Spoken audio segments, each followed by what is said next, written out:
Oh! There we go. I don't know why my mic wasn't fucking connected. That's a little cringe. I was saying hi. Alright, first things first.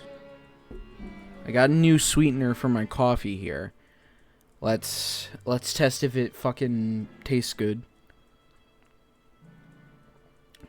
Oh! No, I definitely need more in that. Oh god. Yucky. Anyways, boys, how's life? How's life treating ya? I had some bomb-ass McDonald's today. It was very good.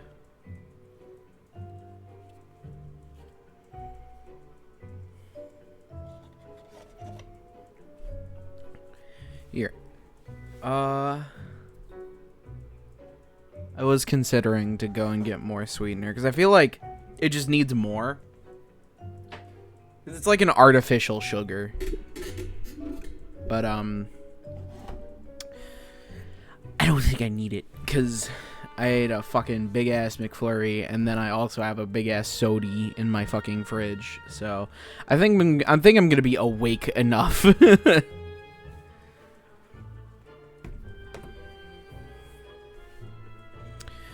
But anyways, so yeah, this is the start of the Ace Attorney playthrough, which I'm very excited about. Because Ace Attorney, Phoenix Wright Ace Attorney is like one of my favorite games of all time. So I hold it in very high regard. Excuse me.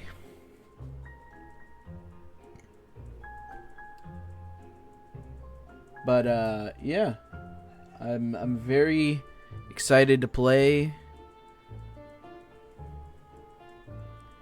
So here's my plan for tonight, because the first case is just a tutorial on how to play the game, and it's not that long. So here's what I'm thinking. I'm thinking normally we're gonna do like a case a stream, but for these first two cases, I might play both of them tonight. I don't know if that'll be the case. I don't know if I'll get like mad tired out of nowhere, like partway through this first case. But there is that. I will warn everybody that I have played this game. This would be my third time playing through the first Ace Attorney. So sadly, this is not a blind playthrough. JJ, give me a kiss. All right, hold on. There you go. Kisses for both of you. But anyways, so yeah, like I said, I'll probably do the first two cases tonight, and then each stream will just be a case a night. I don't know about the fifth case, because that one's really fucking long. That might be a two-streamer, but we'll just see how we feel. We'll just see how we feel. Give it another minute. See if anybody else wants to join. Who's online on Discord? Let's see. Oh, Ian's online. Hold on, let me text that fucker. See if he'd want to join us.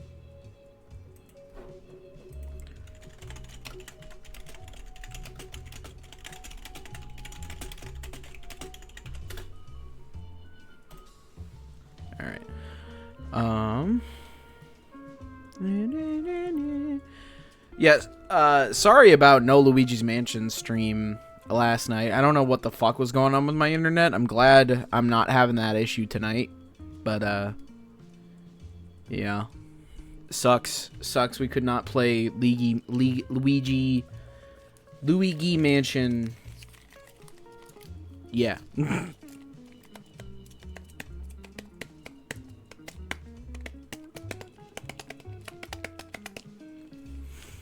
I think it's time to play the game, chat. I think it's time to play the game. You owe me a Luigi's Mansion stream, sir. You will get Luigi's Mansion next Thursday. He's like, not good enough. But yeah, I think it's time to play the game. So let's get into it. Yay! Man, I'm so happy to play this fucking game again. But yeah, so like I said, I've already done like 3 playthroughs of the first Ace Attorney. Actually, Postal Lord, I could do that. We'll see. We'll see how I feel. If I don't feel like streaming tomorrow, then sucks. But if I do get the urge to stream tomorrow, I'll stream Luigi's Mansion. But let's do this. Let's play Ace Attorney. Oh. The first turnabout.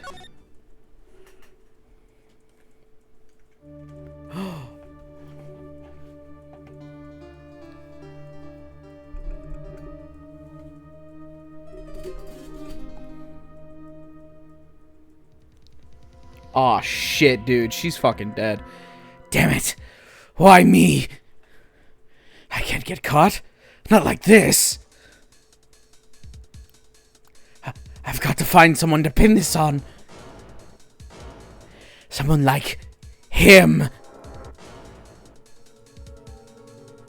I'll make it look like he did it. Oh, shit, dude. August 3rd, 9:47 a.m. District Court Defendant Lobby number 2.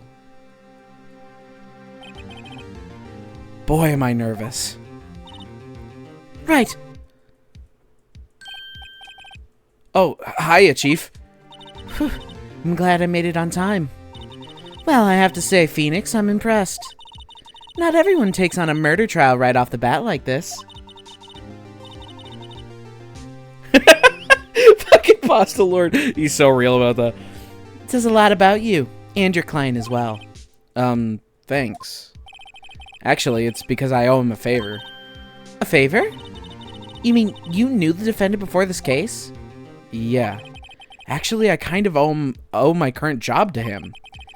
He's one of the reasons I became an attorney. Well, that's news to me. I want to help him out any way I can. I just really want to help him. I owe him that much. It's over! My life! Everything! It's all over! Is that your client screaming over there? Yep, it's him. Death! Despair! I'm gonna do it! I'm gonna die! It sounds like he wants to die. Yeah. Nick! Hey there, Larry. Dude, I'm so guilty. Tell them I'm guilty. Give me the death sentence. I ain't afraid to die. What? What's wrong, Larry? Oh, it's all over. I'm finished. Finished! Is he the reason he became an ace attorney? No.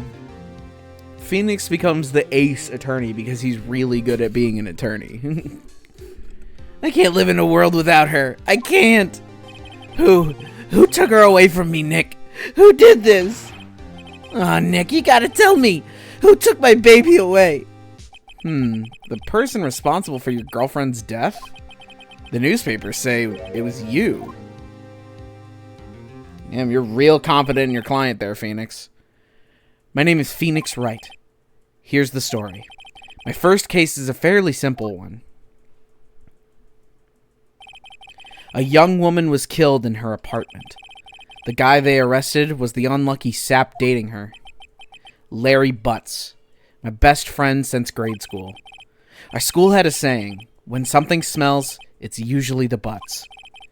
In the 23 years I've known him, it's usually been true. He has a knack for getting himself in trouble. One thing I can say, though, it's usually not his fault. He just has terrible luck. But I know better than anyone that he's a good guy at heart. That, and I owe him one, which is why I took the case, to clear his name. And that's just what I'm gonna do. August 3rd, 10 o'clock a.m., District Court, courtroom number 2. Oh, here we go, baby. Court is now in session for the trial of Mr. Larry Butts. The prosecution is ready, Your Honor. The, defense is ready, Your Honor. Mr. Wright, this is your first trial, is it not? Yes, Your Honor. I'm, a little nervous. Your conduct during this trial will decide the fate of your client. Murder is a serious charge. For your client's sake, I hope you can control your nerves. Thank you, Your Honor. Mr. Wright, given the circumstances, I think we should have a test to ascertain your readiness. Yes, Your Honor. Hands shaking, eyesight fading. The test will consist of a few simple questions. Answer them clearly and concisely. Please state the name of the defendant in this case. Larry Butts. The defendant? Well, that's Larry Butts, Your Honor. Correct. Just keep your wits about you and you'll do fine. Next question. This is a murder trial. Tell me, what's the victim's name?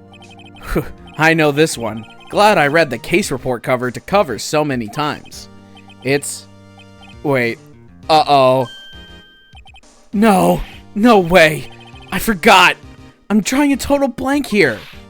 Phoenix, are you absolutely sure you're up to this? You don't even know the victim's name? Oh, the victim? Of course I know the victim's name.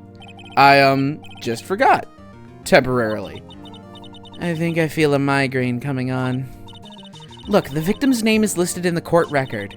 Just press the R button to check it at any time, okay? Remember to check it often. Do it for me, please. I'm begging you. Mr. Wright, who is the victim in this case? Cindy Stone. The victim's name is Cindy Stone. Correct. Now tell me, what was the cause of death? She died because she was hit with a blunt object.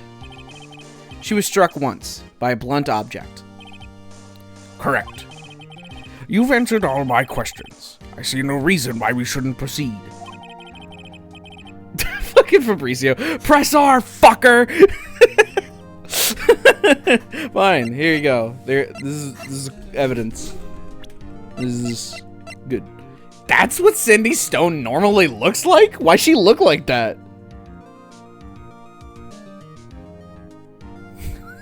She looks like Reverse Trunks. They call me the meal. You seem much more relaxed, Mr. Wright. Good for you. Thank you, Your Honor. Because I don't feel relaxed, that's for sure. Well then. First, a question for the prosecution. Mr. Payne? Yes, Your Honor. As Mr. Wright just told us, the victim was struck with a blunt object. Would you explain to the court just what that object was? The murder weapon was the statue of the Thinker. It was found lying on the floor next to the victim. I see. The court accepts it into evidence. Statue. A statue in the shape of the Thinker. It's rather heavy. Ugh. Right. Be sure to pay attention to any evidence added during the trial. That evidence is the only ammunition you have in court. Use the R button to check the court record frequently. Oh, statue. Mr. Payne, the prosecution may call its first witness. The prosecution calls the defendant, Mr. Butts, to the stand. Chief, what do I do now? Pay attention. You don't want to miss any information that might help your client's case. You'll get your chance to respond to the prosecution later, so be ready. Fabrizio. Let's just hope he doesn't say anything unfortunate. Uh-oh. Larry gets excited easily. This could be bad.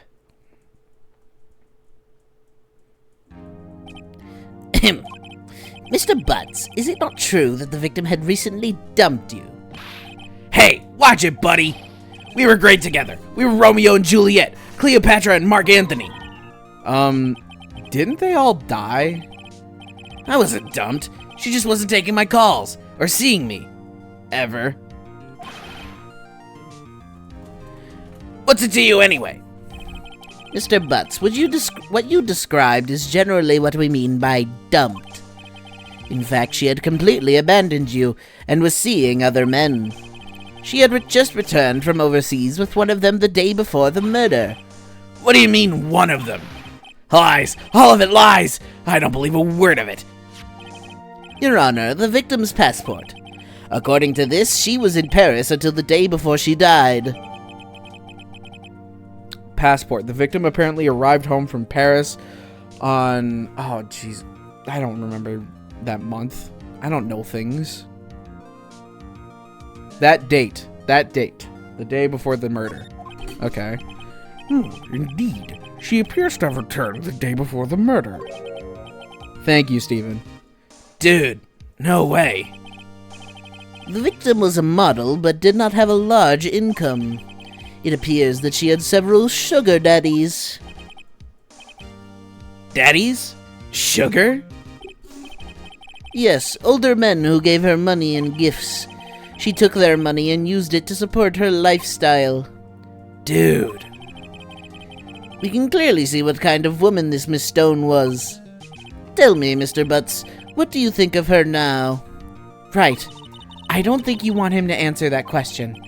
Yeah, Larry has a way of running his mouth in all the wrong directions. Should I wait and see what happens? Let's see what Mr. Butts has to say. Might be better not to get involved in this one.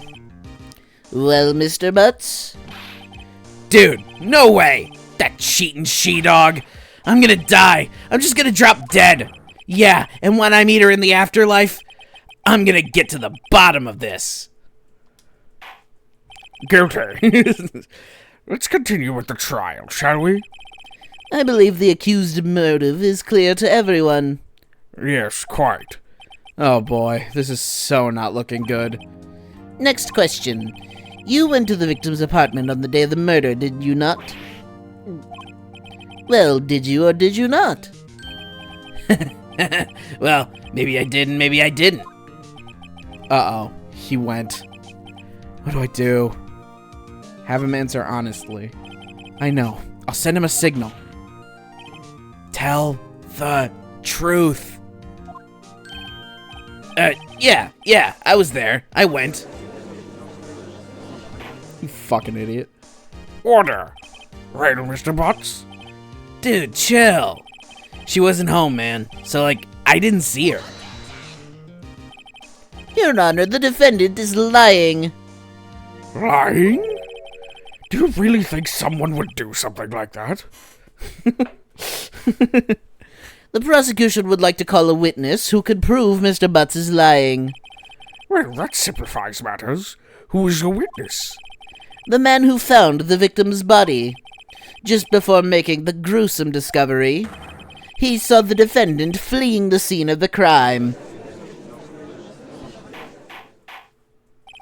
Order! Order in the court!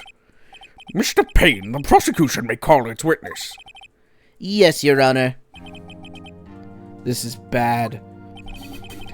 On the day of the murder, my witness was selling newspapers at the victim's building.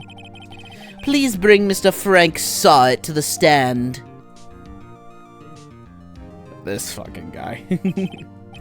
Mr. Sawit, you sell newspaper subscriptions, is this correct? Oh, yes. Newspapers, yes. Mr. Sarge, you may proceed with your testimony. Please tell the court what you saw on the day of the murder.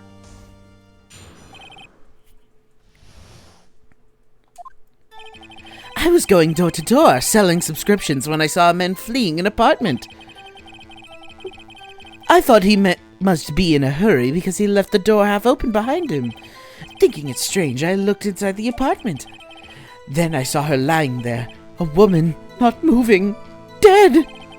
I quailed in fright and found myself unable to go inside. I thought to call the police immediately. However, the phone in her apartment wasn't working. I went to a nearby park and found a public phone. I remember the time exactly. It was 1 p.m. The man who ran was, without a doubt, the defendant sitting right over there.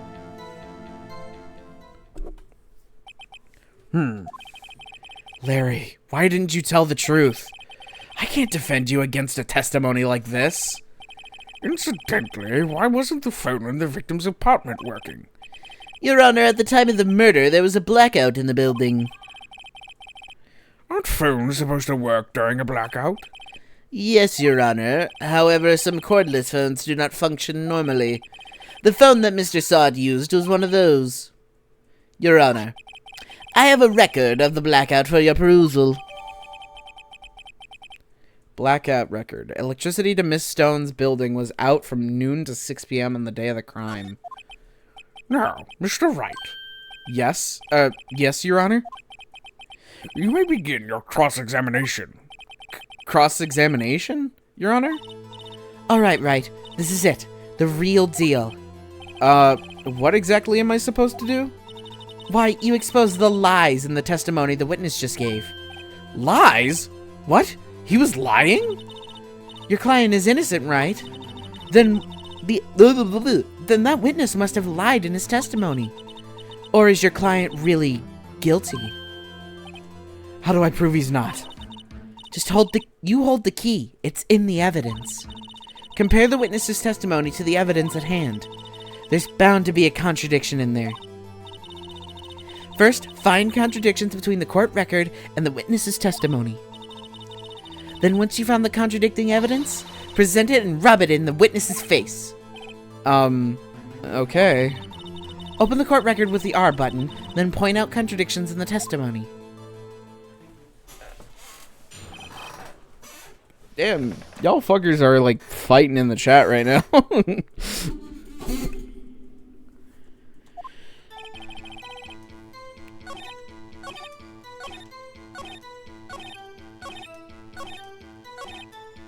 Alright, press.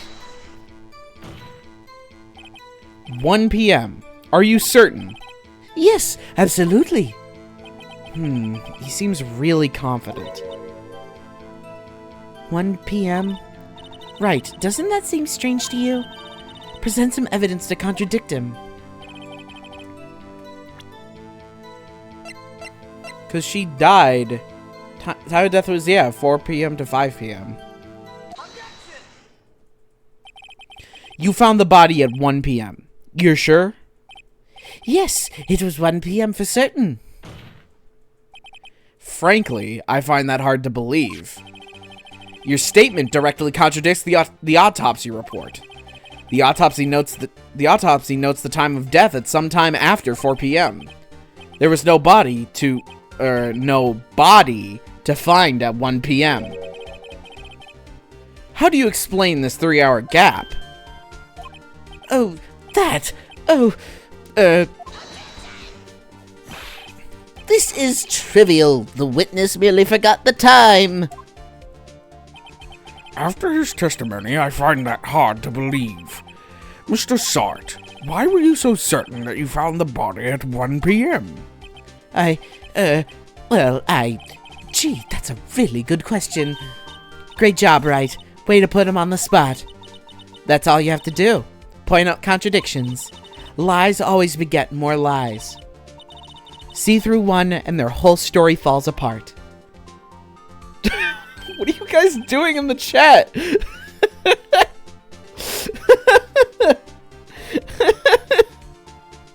God damn it. Wait, I remember now. Would you care to give your testimony again? The time of discovery. You see, when I found the body, I heard the time. There was a voice saying the time. It was probably coming from the television. Oh, but it was 3 hours off, wasn't it? I guess the victim must have been watching a video or a taped program. That's why I thought it was 1 p.m. Terribly sorry about the misunderstanding. But there was a power outage. I see. You heard a... Shut up. You heard a voice saying the time on a taped program. Mr. Wright, you may cross-examine the witness. Right. You know what to do. I've got this one.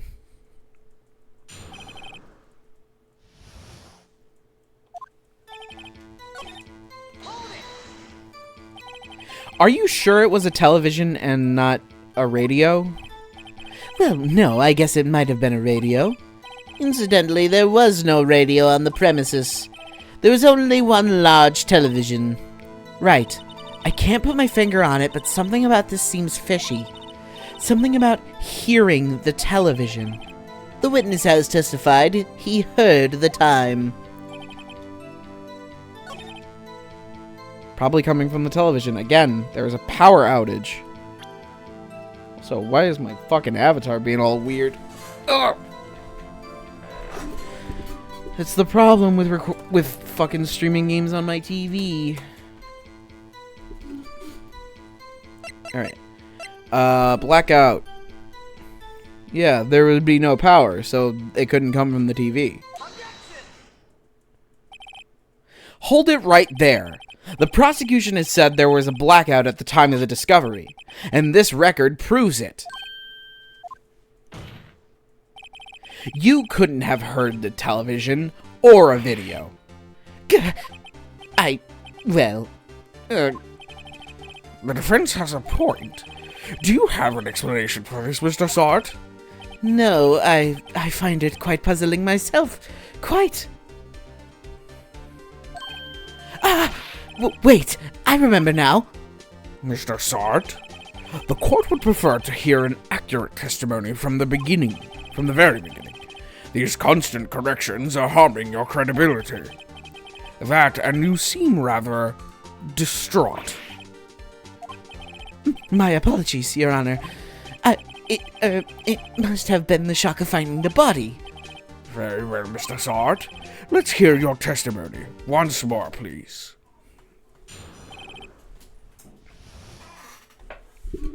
Hearing the time. Actually, I didn't hear the time. I saw it. There was a table clock in the apartment, wasn't there? Yeah, the murder weapon. The killer used it to hit the victim. That must have been what I saw. But the murder weapon was a statue, dumbass. You saw a clock? I guess that would explain it. The defense may cross-examine the witness. Gladly.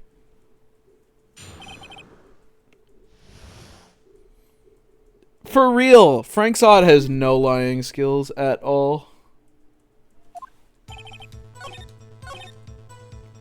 Present statue. Wait just a moment. The murder weapon wasn't a clock. It was this statue. Now how is this supposed to be a clock? You with your objections and your evidence. Just who do you think you are? Just answer the question, Mr. Sot. Hey, I saw it there, okay? That's a clock. Your Honor, if I may. Yes, Mr. Payne? As the witness stated, this statue is indeed a clock. The neck is a switch. You just tilt it and it says the time out loud. As it doesn't look like a clock, I submitted it as a statue. My apologies. I see. So the murder weapon was a table clock after all. Well, Mr. Wright, it appears the witness's testimony was correct. This is a clock. Do you have any problems with his testimony now? Yes. Your Honor, there is a gaping hole in the witness's testimony.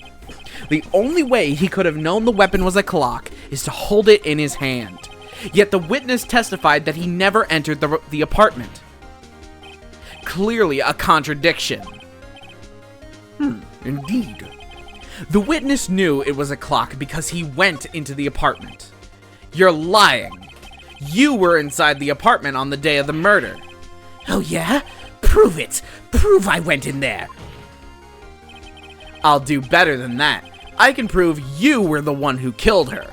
You struck her with the clock and the shock of the blow triggered the clock's voice.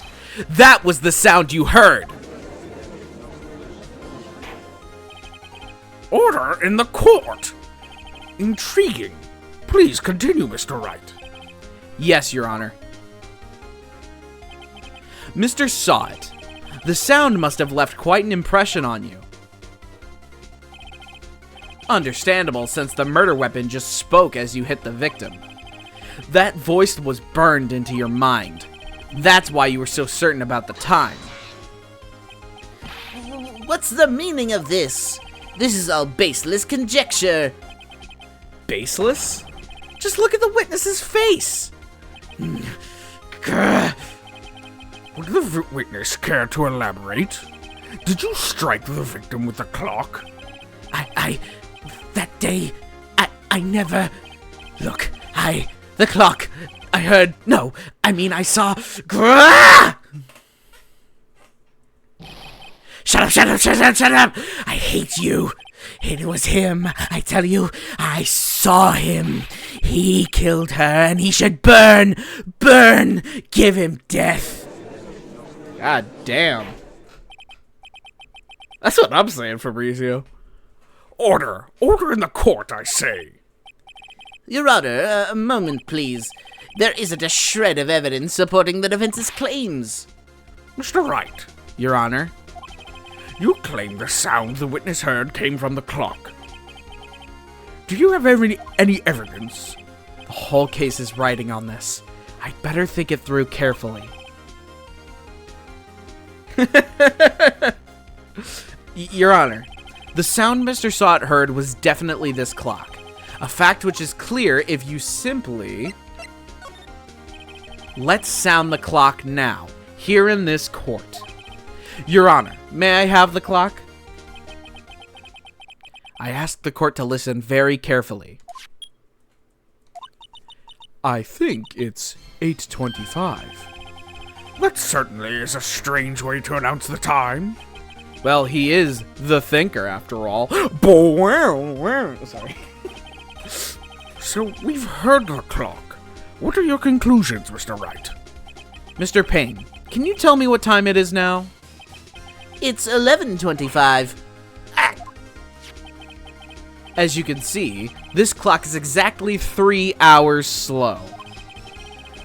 Precisely the discrepancy between what Mr. Sott heard and the actual time of death.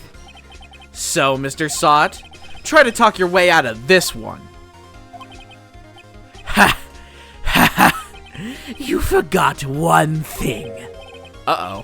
What's he talking about now? While it may seem like the clock is running 3 hours slow, it proves nothing. How do you know it was running 3 hours slow on the day of the murder? If you can't prove that, you don't have a case. He's right. How am I gonna prove that? Damn it. I was so close. Mr. Wright, it seems you lack the critical evidence to support your claim. Yes, Your Honor. This means I cannot let you indict the witness. Unfortunately, this ends the cross-examination of Mr. Frank Sart. I come all the way down here to testify, and look what happens. You treat me like a criminal. A criminal! You lawyers are all slime. Ugh, I almost had him. Sorry, Larry. I failed you. There's nothing I can do about it now. Not so fast, Mr. Sott. Mia? Chief? Listen up, Wright? Don't throw this one away. Not like this. Think. But, Chief, it's over.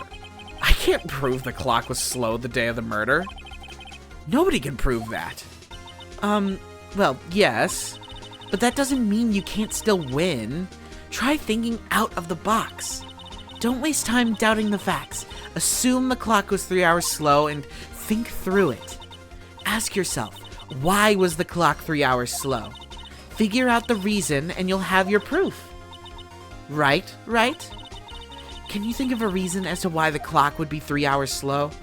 Yes, I can. Wait, maybe I can prove it. You must have evidence somewhere that can prove it, right? Find it and let him have it. Well, Mr. Wright, you see the clock was already running slow on the day of the murder. Have you found evidence to support this claim? Of course. There is a piece of evidence in the court record that can prove my claim beyond a doubt. Ha! Tough words. Let's see you pull this one off.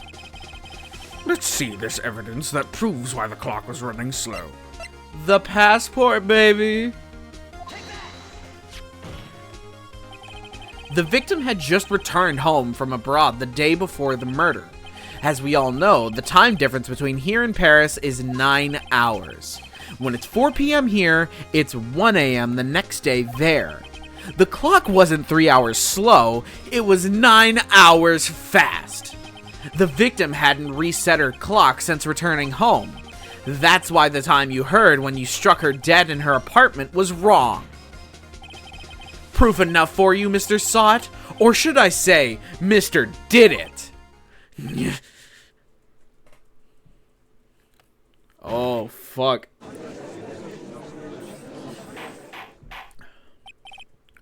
Order! Order, I say! Well, this case has certainly turned out differently than we all expected. Mr. Payne, your witness? He was arrested and has been taken away, Your Honor. Cyanide pill.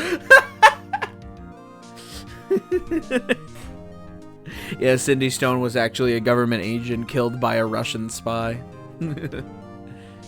Very well. Mr. Wright? Yes, Your Honor? I have to say, I'm impressed. I don't think I've ever seen someone complete a defense so quickly, and find the true culprit at the same time. Thank you, Your Honor.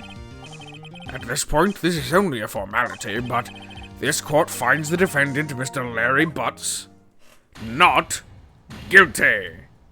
Yay! Easiest shit of my life.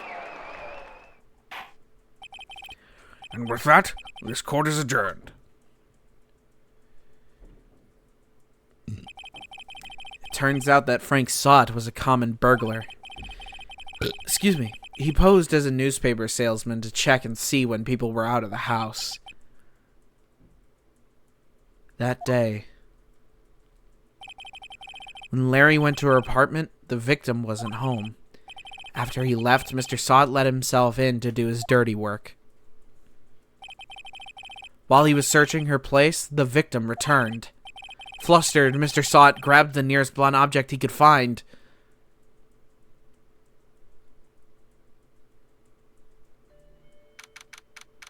August 3rd, 2:32 p.m., District Court, Defendant Lobby Number 2. Putting my phone on silent.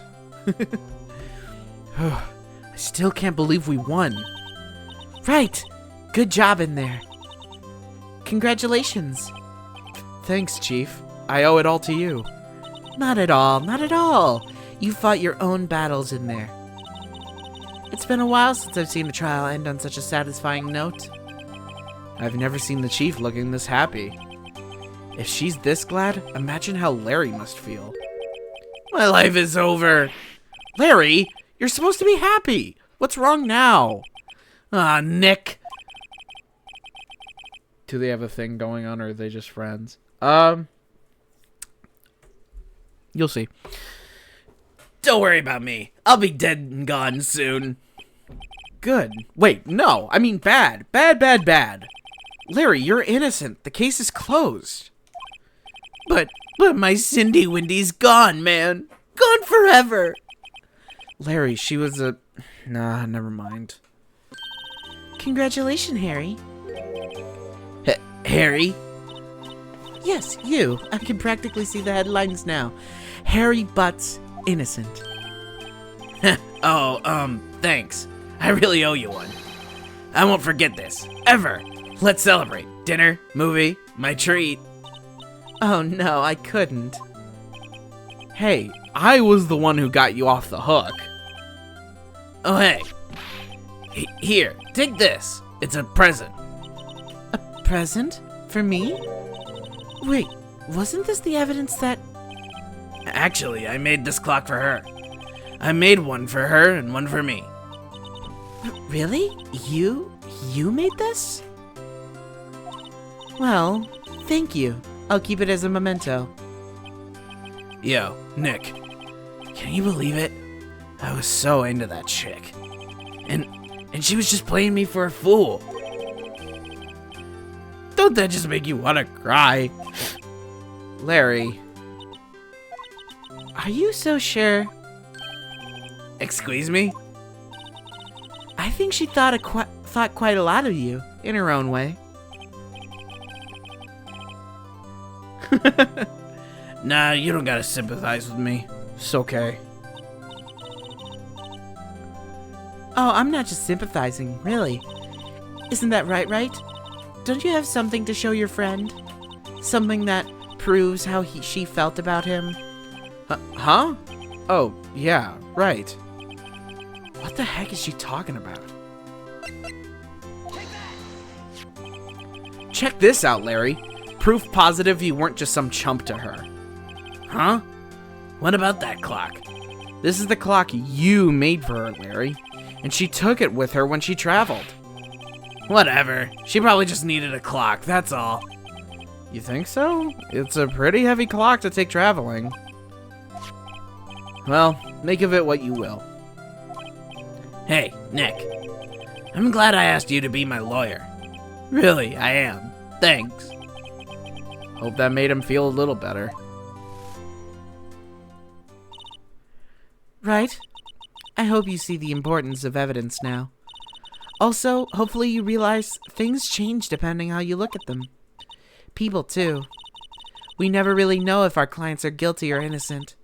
All we can do is believe in them. And in order to believe in them, you have to believe in yourself. Right. Listen, learn, grow strong. Never let go of what you believe in. Never. Well, I think our work here is done. Shall we be off? Yeah, I guess so. Say, how about dinner? On me. We'll drink a toast to innocent butts. Yeah. Oh, speaking of Harry, you were saying part of why you became a lawyer was because of him. Yeah.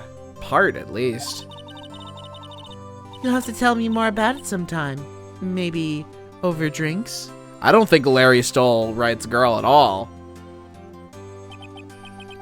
And so, my first trial came to a close.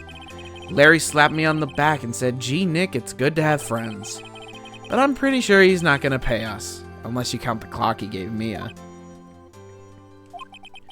I didn't know it then, but that clock was soon going to be at the center of another incident. And my promise to tell the chief about me and Larry would be one promise that I wouldn't be able to keep. What the fuck does that mean? I mean, I know what it means, but what does that mean?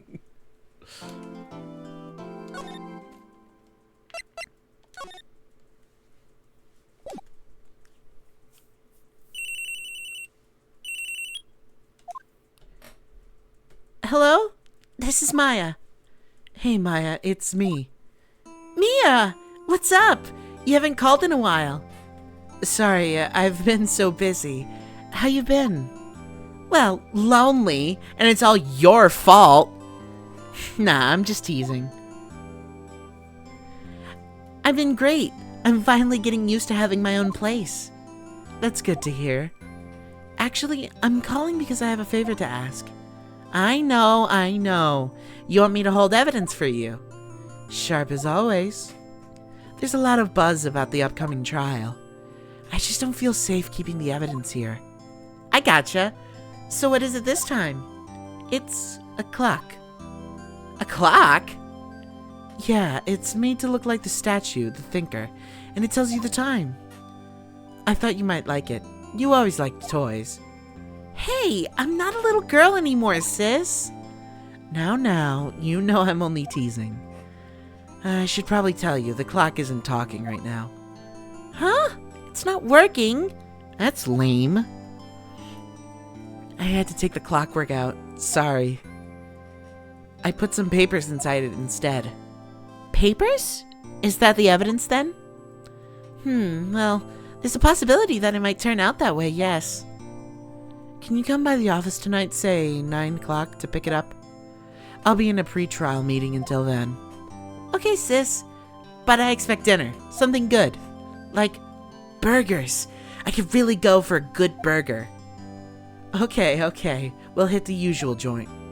All right. It's a deal. Okay, sis. See you soon. Yep. I'll be waiting, Maya. Conversation recorded September 5th, 9:27 a.m. September 5th, 8:57 p.m. Faye & Co. Law Offices. Now, Miss Faye, I'll take what's mine. The papers. I'm sorry, but I can't give you what I don't have. Miss Faye, you are a poor liar. Why, I see it right over there. That must be the thinker that swallowed those papers. How could you know? You are not cogniferous? You are not cogniferous of my background. Gathering information is my business, you see. I should have been more careful. My dear Miss Faye, I am so very sorry, but I am afraid I must ask you for one more thing. Your eternal silence. Farewell, Miss Faye.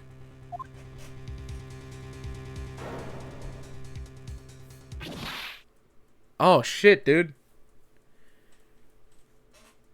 She's fucking dead. Red, white, blue.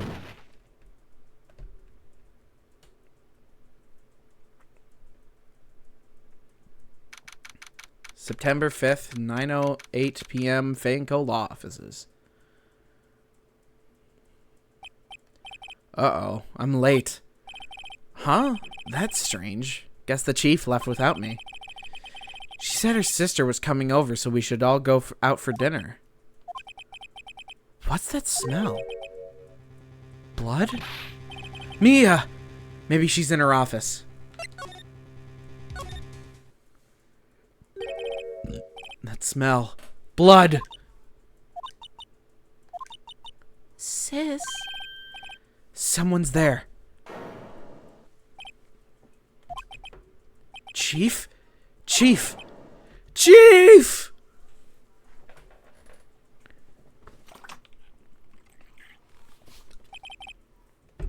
Who are you?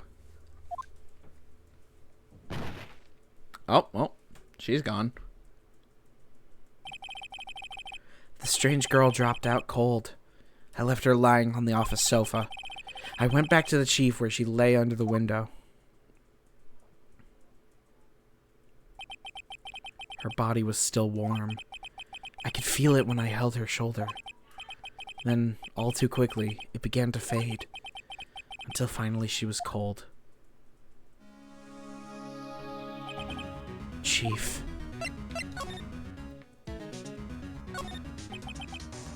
Chief. It's hard seeing her like this, but if there are any clues here, she was struck on the head with a blunt object. She probably died instantly. Pasta Lord is grieving in the chat right now. The thinker lying next to her must have been the murder weapon. The thinker, the murder weapon, looks like a statue, but it's actually a clock made by Larry Butts. There's some glass shards near the chief's body. Must be pieces of glass light standing. Whoa. Might be pieces of the glass light stand lying broken in the back of the room. Glass shards, the broken remains of a glass light stand, broken beyond all recognition. Nothing else that seems like a clue here. A piece of paper. It must have fallen from Mia's hand. What could it be?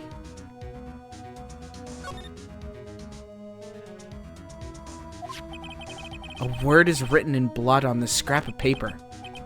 Maya. Did Mia write this? This piece of paper is a receipt from a department store dated yesterday. Receipt. A department store receipt with letters written in blood on the back. I think that's enough snooping around for now. I'd better call the police and find out what that girl was doing here. Pasta Lord.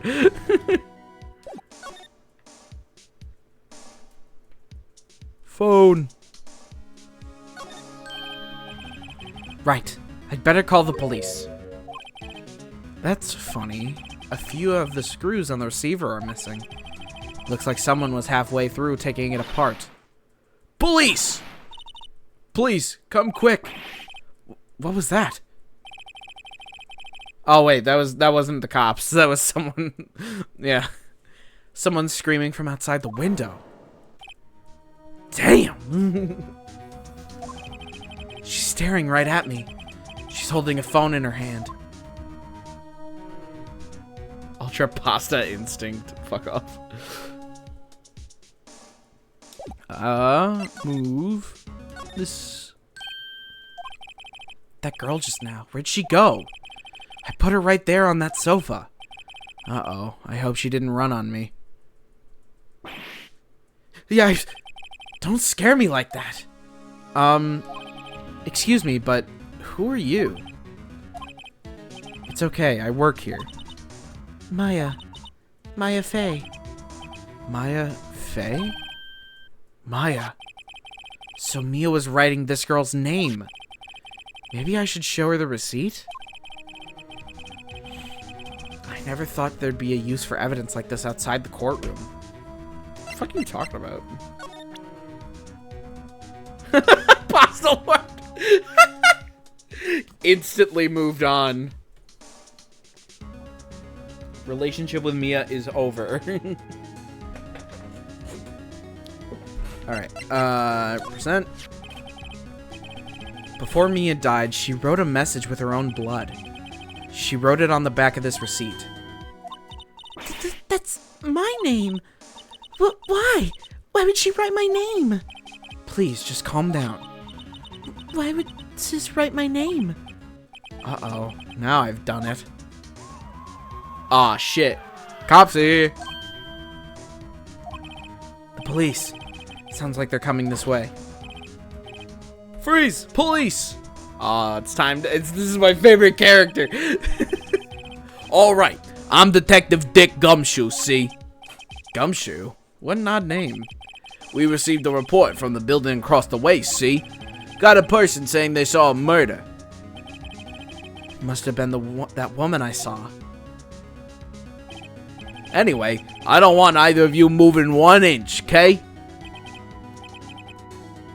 Bro looks like Looker from Pokemon. He does! He does look like Looker. What the fuck?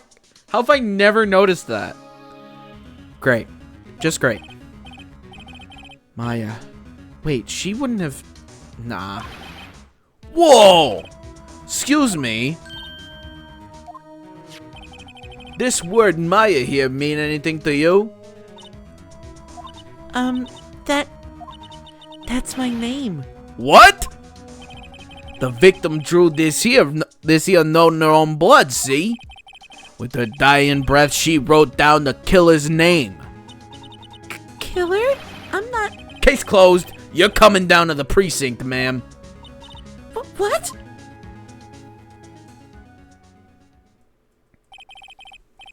Mia's younger sister, Maya, was arrested on the spot. I was taken in for questioning and didn't get out until the next morning. My eyes were heavy, but I couldn't sleep. I sat around waiting for visiting hours to begin at the detention center. I had to talk to Maya as soon as possible. September 6th, 9:07 a.m., detention center, visitor's room. Wow, they have poor Maya locked up like a criminal. Oh, it's you, the lawyer. Good morning. Good morning. She looks so tired. Are you going to be my attorney? Well, that's what I wanted to talk to you about. Sorry, not a chance. Oh.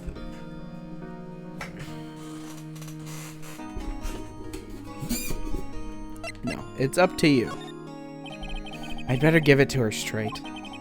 It's up to you. Up to me? Yes. I don't think this is something I should decide. After all, you're the one in trouble here. They're never going to believe me, are they? Even you, when you found me in the office, you looked at me like I had done it. I mean, fucking found you next to the fucking body. I mean, sure, we saw the murder, but... Did I look at her like that? No, I never thought that. It's okay. I understand.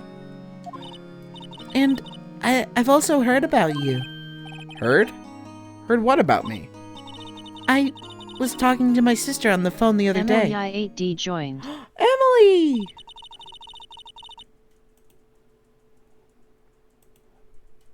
Emily, you're muted. Oh, I have you muted because we were playing Phasmophobia. Oops. Hold on.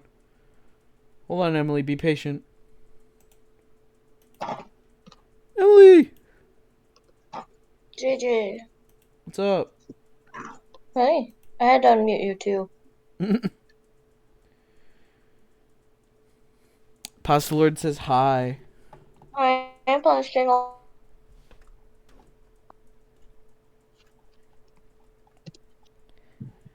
I'm playing the best game ever. I'm gonna watch your stream, but I am not signed in on this computer and I don't know my password. Haha.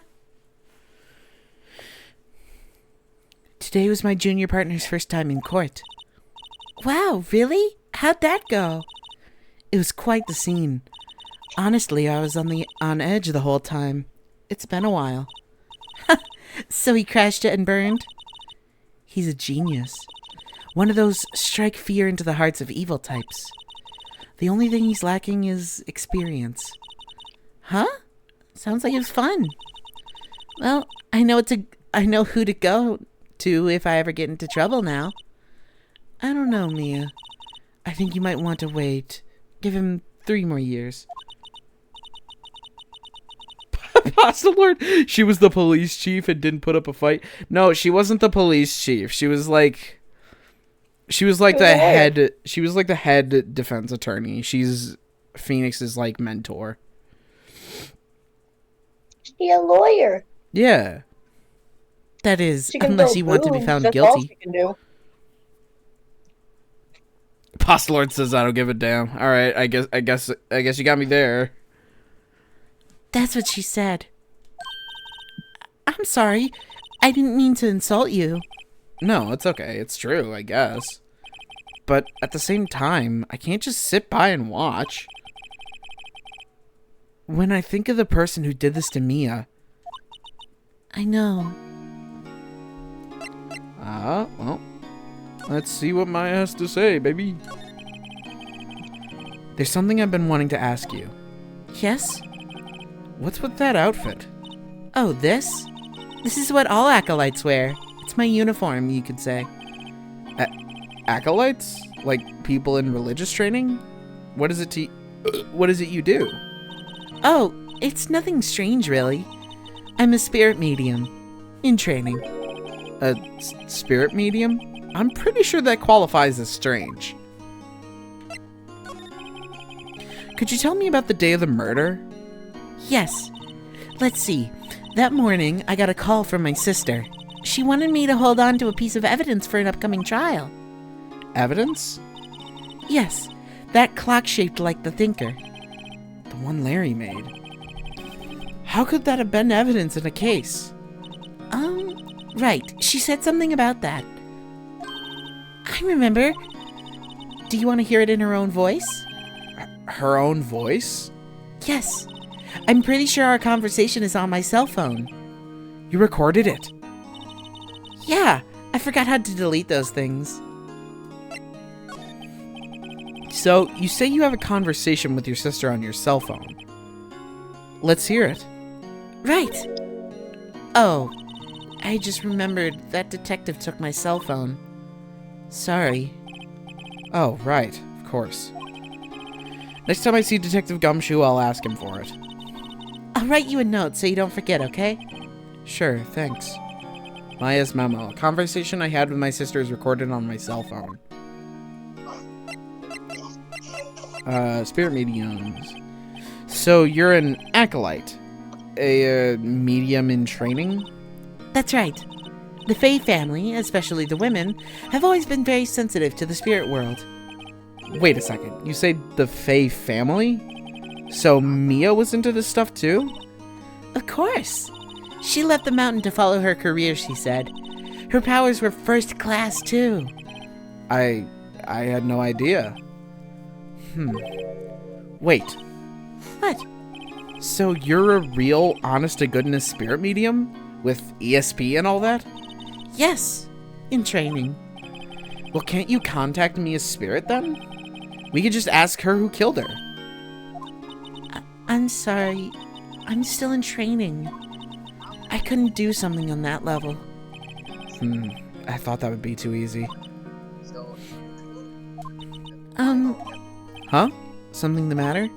I was wondering, could I ask you a favor? This is the address of a famous lawyer. My sister gave me this a long time ago. She said if I was ever in trouble, I should call him. And, well, I'm in trouble. Do you think you can go and ask him to represent me? Sure. Sure, why not? I'll go ask. Thank you so much. I have no one else to turn to. Say, what about your parents? I see. Don't worry, leave it to me. Thank you. The trial's tomorrow at 10 o'clock. What? Tomorrow? Tomorrow. What if this guy refuses? They told me that if I don't find one, the state will pick an attorney to defend me. When will that happen?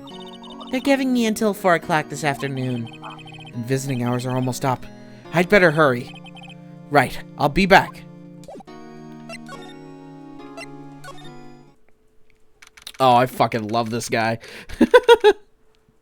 September 6th, Grossberg Law Offices.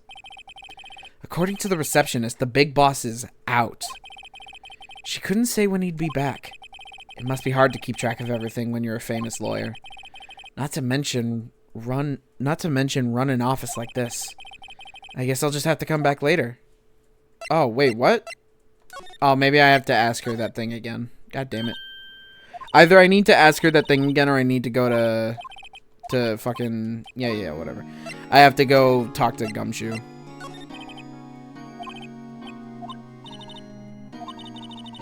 I've been doing the last few hours just talking about it. I've kind of gotten used to it. Let's see. That morning I got a call from my sister. She wanted me to hold a piece of evidence for an upcoming trial. That's the thinker clock that Larry made. Practically qualifies as a serial murderer by now. So then, when did you arrive at the office? It was right around 9 o'clock. The lights were off and I could smell blood. Then I found her, my sister. Thanks, Maya. That's all I need to hear for now. What about your family? I only had my sister. My father died when I was very young, and I don't know where my mother is. Don't know? So she could still be alive. The women in my family have been mediums for generations. They say a lot of spiritual power runs in our blood. About 15 years ago, our family was involved in an incident. There was a man and he ruined our mother's life. Ruined? After that, she disappeared. Several years after that, my sister announced she would become a lawyer and she left the mountain. So, you live by yourself? Yes. I've gotten used to it. Oh, also, I had to become independent or I would lose my powers. I feel bad for her, all by herself up on that mountain. So, who was this man who, ruined your mother? About 15 years ago, there was an unusual murder case. It made quite a stir. Everyone was talking about it, apparently. The police were running out of leads, and they were getting desperate. Wait, they didn't use a spirit medium, did they? The police convinced my mother to try to contact the victim. Wow, so what happened? The case was solved, we thought. You thought? The man my mother helped the police capture was innocent.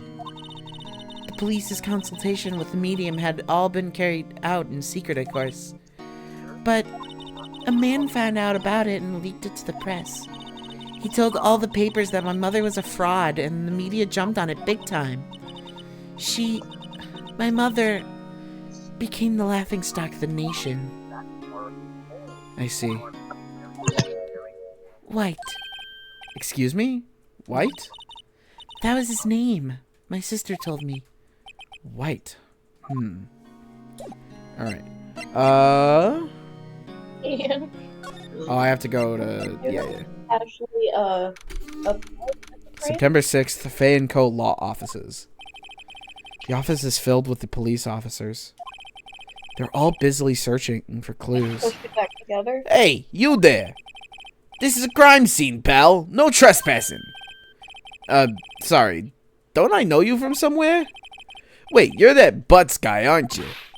No, Phoenix Wright. How could anyone mistake me for Larry? I guess I got the wrong name, Mr. Wright. Sorry about that. That Butts guy, he was a killer, and you're no killer, right? He was proven innocent. Right, and you were... Detective Suede Shoes? I love hold on.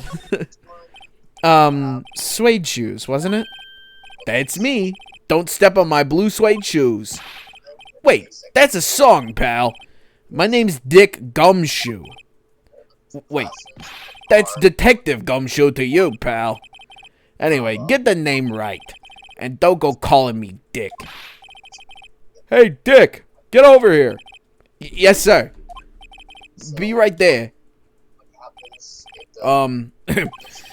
You're a lawyer, right, pal? If you got business here, you'd better do it quick. He thinks I'm Maya's lawyer. Talk. About Miss Faye, did you do an autopsy? You want to know the results, eh? No, don't you look at me like that, pal. It's no use. She might have been your boss, but that doesn't mean you get any special treatment. Alright. You can see the report, but that's all. Mia's autopsy report. Time of death, 9 to... Oh, fuck. 9/5 at 9 p.m. Cause, single blunt force trauma. Death was instantaneous. Damn. About Maya. Yeah, I'm looking forward to the trial. Sorry, pal, but this is one trial you aren't gonna win. Why do you say that? The city's put Prosecutor Edgeworth on the The city's put Prosecutor Edgeworth on the prosecution. Edgeworth? I'm sure you know what that means, you being a lawyer and all. I am so fucking hyped to voice Edgeworth. So then how could have she written Maya's name on the note, huh? Well, she's literally the only, like, suspect they have. Like, maybe they could think I'm a suspect, but they think I'm her lawyer. So, a little weird, you know. And also, I'm gonna be honest here. And I'm gonna be honest with you, Pasta Lord. I love Gumshoe. He's dumb as hell.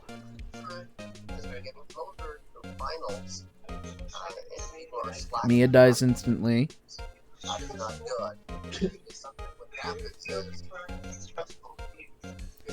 I don't know, man. Like I said, Gumshoe is really fucking stupid.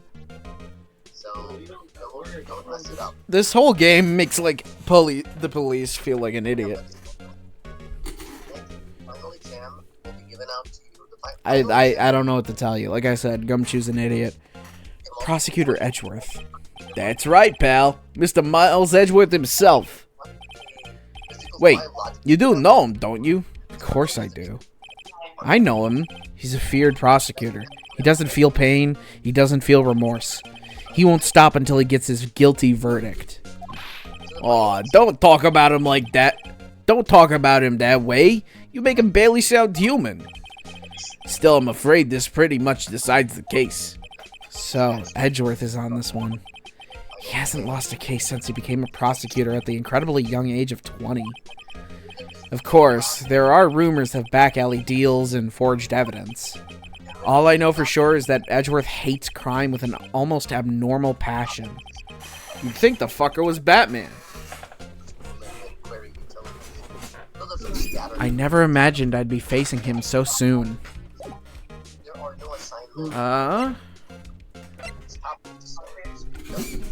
So, present the memo. I was wondering, did you see Maya Faye's cell phone?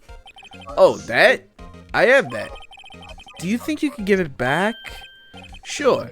I mean, wait a second, pal. Tricky lawyer. Uh-oh, he's on to me.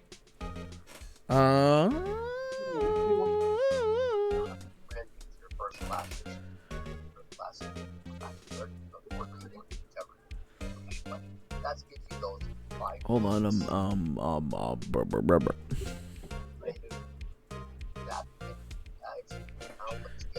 tell him straight.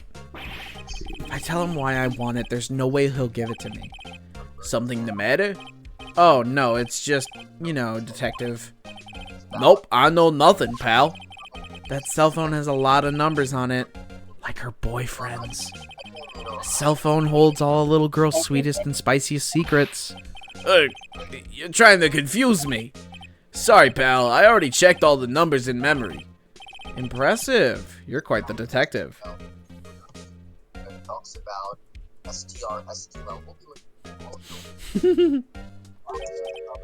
Uh-huh. Oh, here, you can have the phone back. There weren't any suspicious call records in there after all. Seems he didn't notice the recorded conversation. Maya's cell phone holds a conversation between the chief and Maya. Check the court record to hear the recorded conversation. I guess I've asked all the questions I need to. You all done, pal? Yeah, thank you. I'll be heading out now. Oh, wait. One more thing I wanted to mention to you. I don't suppose you're planning on talking to that witness. Anyway, you'd better not. No influence in the witness with your lawyerly ways, pal.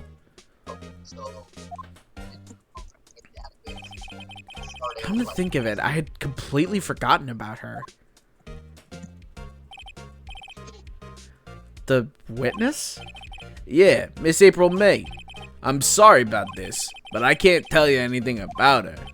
Well, you just told me her name. Miss May, huh? So you've sent her home already then? Haha, you're trying your loyalty tricks on me now.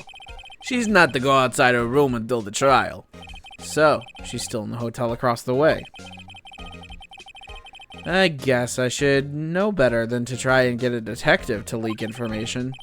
You got that right, pal. Time to pay a visit to Miss May. Alright, let's fucking get out of here then. Move. Gatewater Hotel. September 6th, Gatewater Hotel, room 303. Well, hello there, handsome. Hi. Smooth, right? Real smooth. You're the lawyer, aren't you? The detective told me. He said, "Don't say nothing to that lawyer, pal." Memo to self. Thank Detective Gumshoe for making my job harder. Gee, this is all like something out of a movie. It's all so exciting. I can hardly contain myself. Ooh, let me go freshen up so I can look the part of the beautiful eyewitness.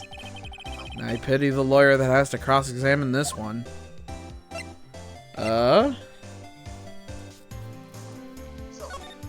Hold on, I'll fucking second. There's a screwdriver stuck in this drawer. I wonder what's inside. Let's take a look. Hey!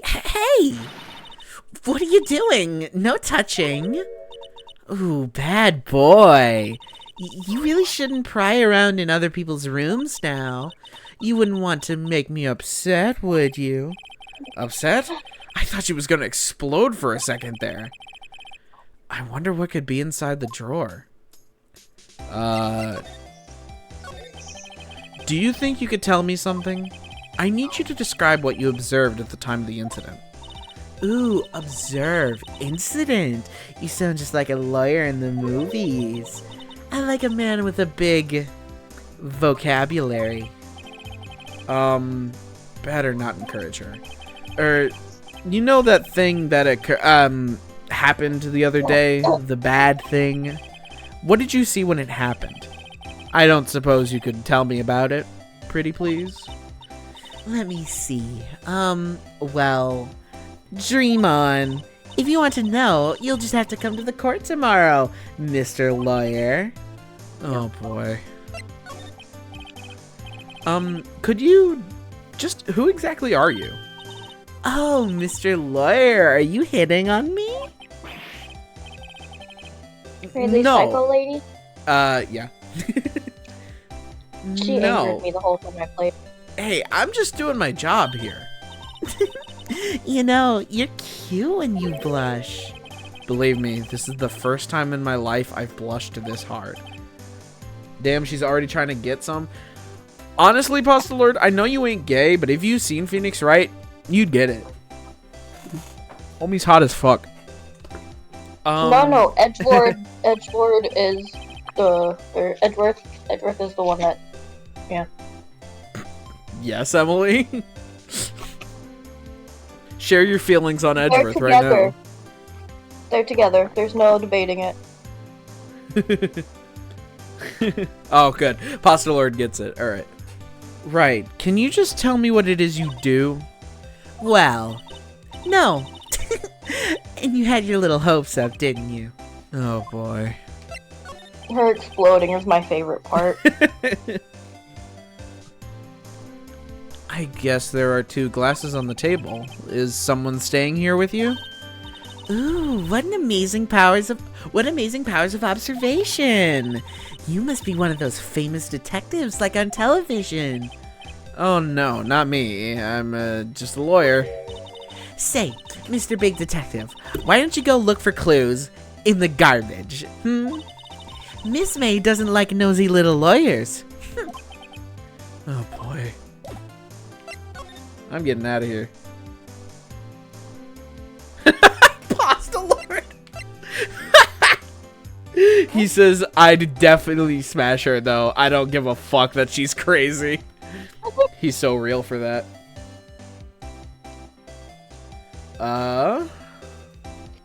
So, Grossberg. I love this guy. I love how I keep saying I love this guy to, like, every character. Seems like Mr. Grossberg is out. Well, maybe I should just wait here for him to come back. If that wasn't the most over-the-top clearing of the throat I've ever heard. Aha! So, you're the one they have been looking. That's... So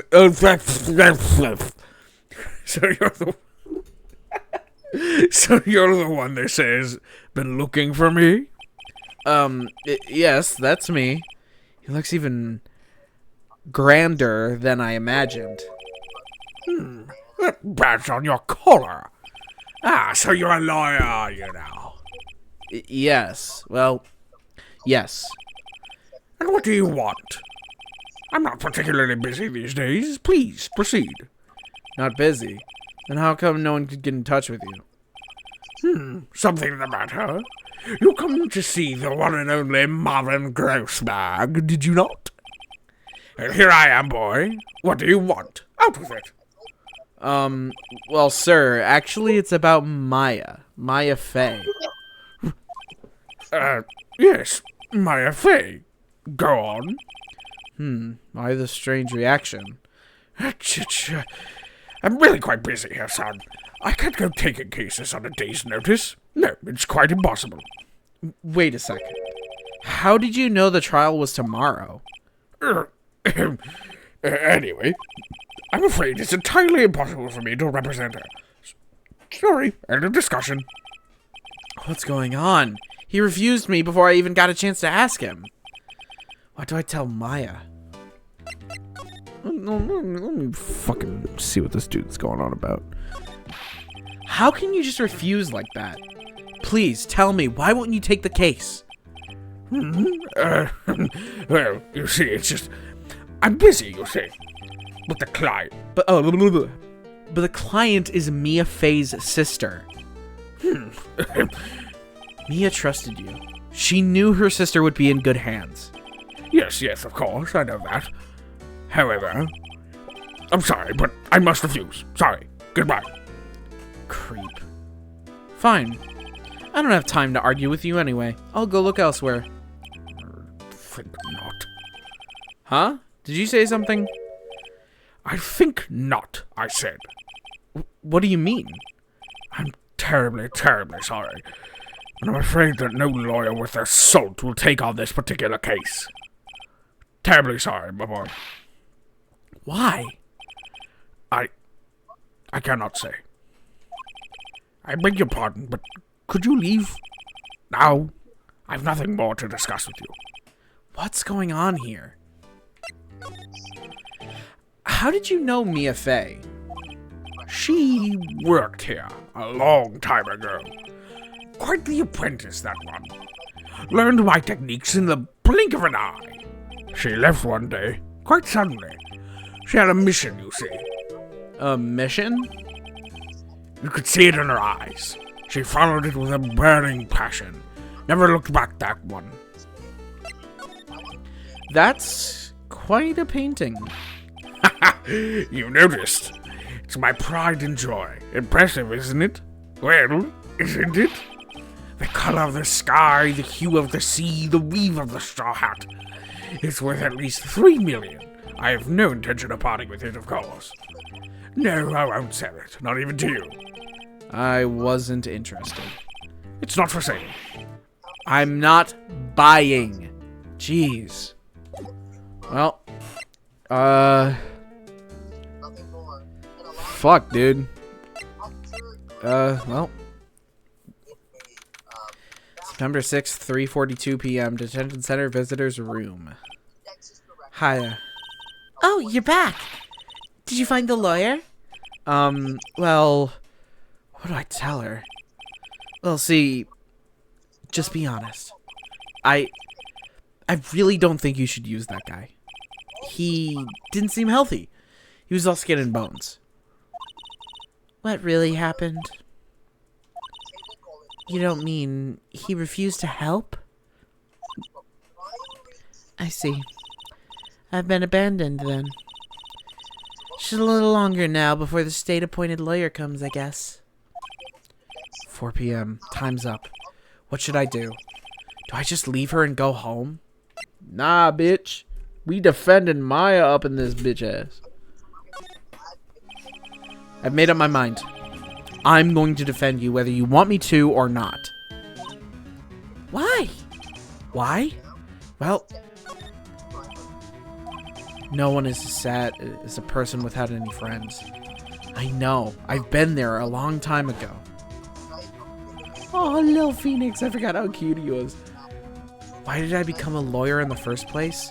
Because someone has to look out for the people who have no one on their side. Maya, I won't abandon you. You can count on me. That's so kind of you.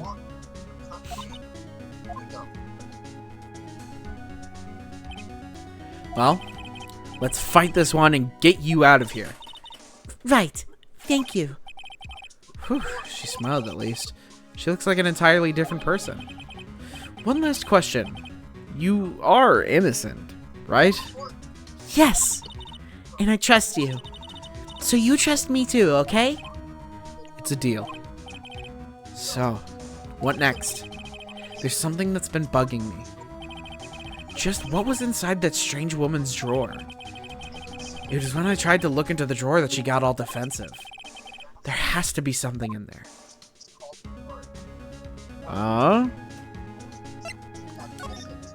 Well, let's head back to the Gatewater then.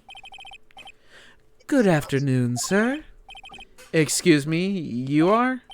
Ah, I beg your pardon, sir.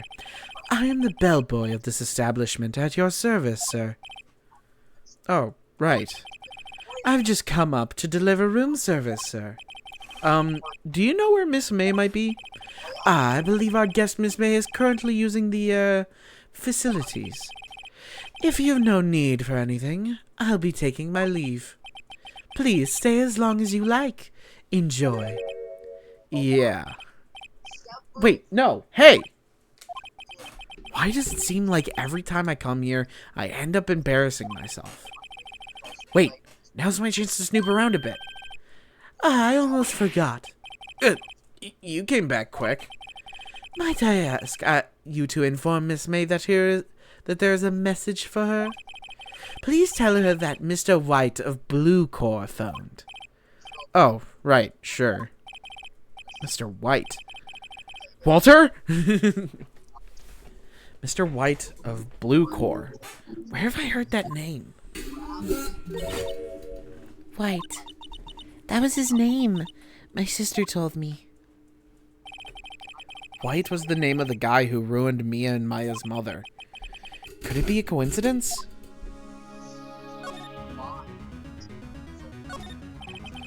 There's a screwdriver sticking out of the half-open drawer. Now's my chance to see what's inside. What do we have here? A wiretap?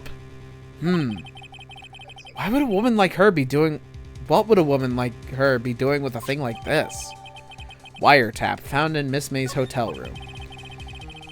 There's definitely something suspicious about this Miss May. Why would she have something like this in her hotel room? There's a story behind all of this. I know it. Alright. I'll be using this bit of evidence in tomorrow's trial, that's for sure. For Maya's sake. I'll get to this woman's bottom. Wait, I mean, you know what I mean. Oh, bellboy, still there? Uh-oh, time to scram. I look forward to tangoing with you tomorrow, Miss May. In court.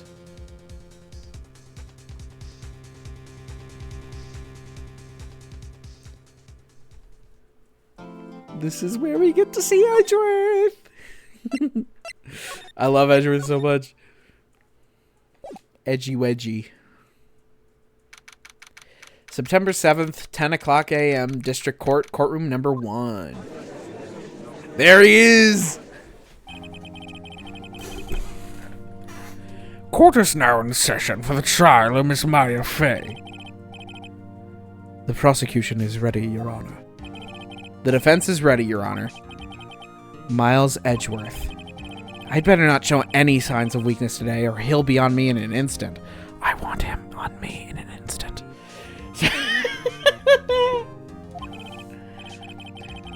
Mr. Edgeworth, please give the court your opening statement. Thank you, Your Honor. The defendant, Miss Maya Fey, was at the scene of the crime. The prosecution has evidence she committed this murder, and we have a witness who saw her do it.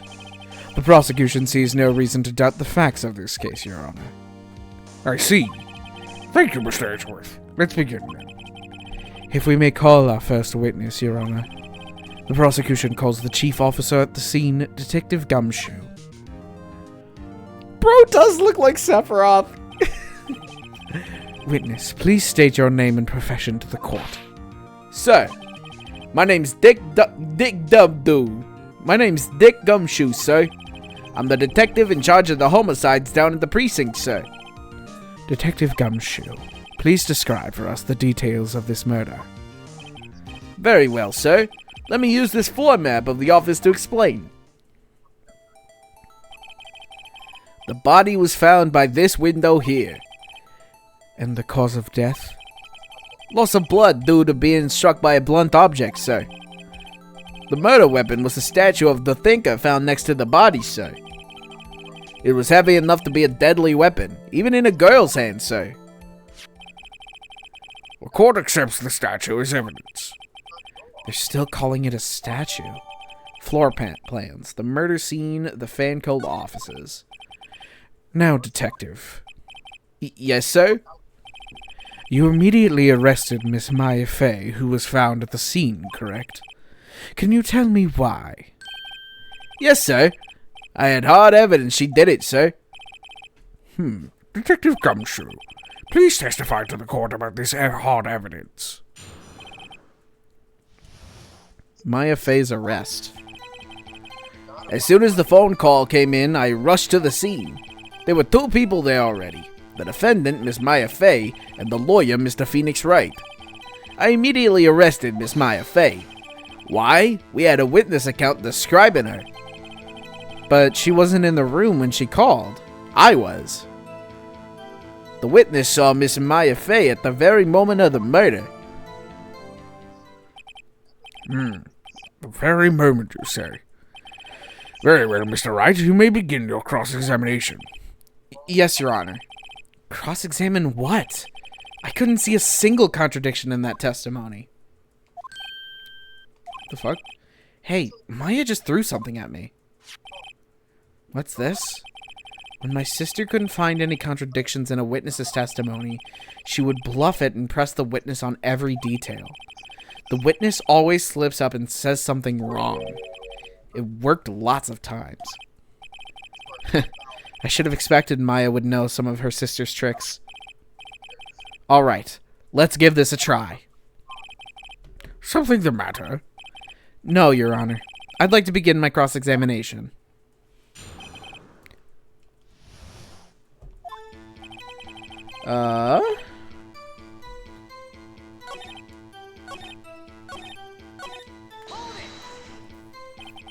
Hold on just 1 second. Yeah? If I heard correctly, you said you arrested her because you had hard evidence you did it, correct? Huh? Did I say that? Me? I heard you say it. You did say it. You said it. Exactly what about the suspicious woman in Pink's claims was hard evidence? What? Miss May isn't suspicious, and she sure isn't Pink, pal. Well, I guess she is Pink. That's enough. Detective Gumshoe, do you have any more solid proof other than her claims, Detective? I guess pressing can have its advantages. Yes. Yeah. Sorry, I got the order of things mixed up in my testimony, Your Honor, sir. There was something I should have told you about first, Your Honor. Very well, Detective. Let's hear your testimony again. Hard evidence. After securing the suspect, I examined the scene of the crime with my own eyes. I found the memo written on a piece of paper next to the victim's body. On it, the word Maya was written clearly in blood. Lab test results showed that the blood was the victim's. Fucking pasta lord! Miss May, is it Pink? Also, there was blood found on the victim's finger. Before she died, the victim wrote the killer's name. How you like that? That's my hard evidence. Before we begin our cross-examination, I have a question for you, Detective. Your Honor? Why didn't you testify about this vital piece of evidence the first time? I know. I'm real embarrassed I forgot about it, Your Honor, sir. Try to be more careful. Very well. The defense may begin its cross-examination.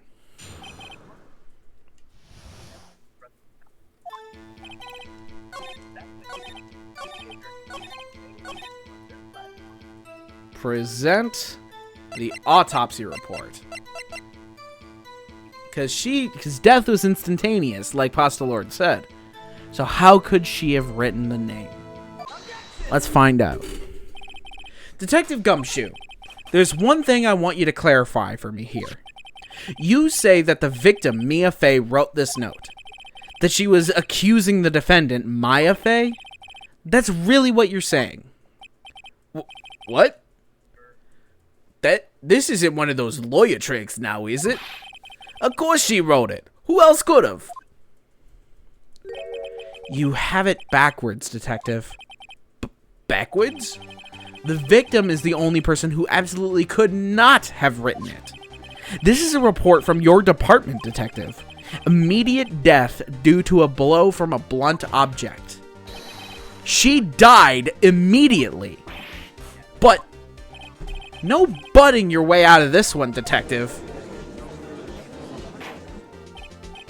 Order! Order! The defense has a point. Someone who died immediately wouldn't have had the time to write anything down. Mr. Wright, I beg your pardon, but when exactly did you obtain that autopsy report? When? The day after the murder. I got it the day after the murder. It was the day after the murder. The prosecution's point being... That autopsy report is outdated, Your Honor. What? A second autopsy was performed yesterday at my request. Death was almost immediate due to a blow from a blunt object. But there is a possibility that the victim lived for several minutes after the blow. I received these results this morning. No way! Your Honor, it's quite easy to imagine that the victim did have time to write Maya. That is all. You're telling me a blunt force to this drum? Fuck off. I see. Damn you, Edgeworth. I should have known you'd have something up your sleeve. Why, Mr. Wright, you look shocked. Something you want to say? You're a sham, Edgeworth. I'm a sham. No, the detective's a sham. Detective Gumshoe, you're a sham. How could you give me a faulty report? Huh? I thought... Detective Gumshoe. I'm disappointed in you, handing him the wrong report like that. I'm sorry, sir. You are at fault, Detective. This isn't going to look good on your evaluation next month. What? But... Your Honor, I submit this report to the record. Understood. The court accepts the evidence. Mia's autopsy report. Died from a blow by a blunt object. May have lived for a few minutes after being hit. Well, Your Honor, the evidence strongly suggests the victim was identifying the killer. I suppose that's the obvious conclusion, yes? Darn, this isn't good. Excuse me. The prosecution would like to call its next witness. This poor innocent girl saw the murder with her own eyes. Let the witness, Miss April May, take the stand. Exactly what part of her is innocent? None of it. Witness, your name, please. April May, at your service. Order! An introduction should not require any reaction from the crowd. The witness will refrain from wanton winking. Aw, yes, Your Honor. This is not good. She's already captured the heart of every man in this courtroom. Tell us where you were on the night of September 5th when the murder occurred. Notice how the only one struck in by her moves wasn't Edgeworth. Gee, I was like in my hotel room. I checked in right after lunch. And this hotel is directly across from the Fair & Co. law offices. That's right, big boy. Please testify to the court about what you saw. Fucking pasta lord! God damn it! Witness's account. It was like 9 o'clock at night. I looked out the window, you know. And then, I saw a woman with long hair being attacked. The one attacking her was the mousy girl sitting in the defendant's chair. Then the woman, dodged to one side and ran away.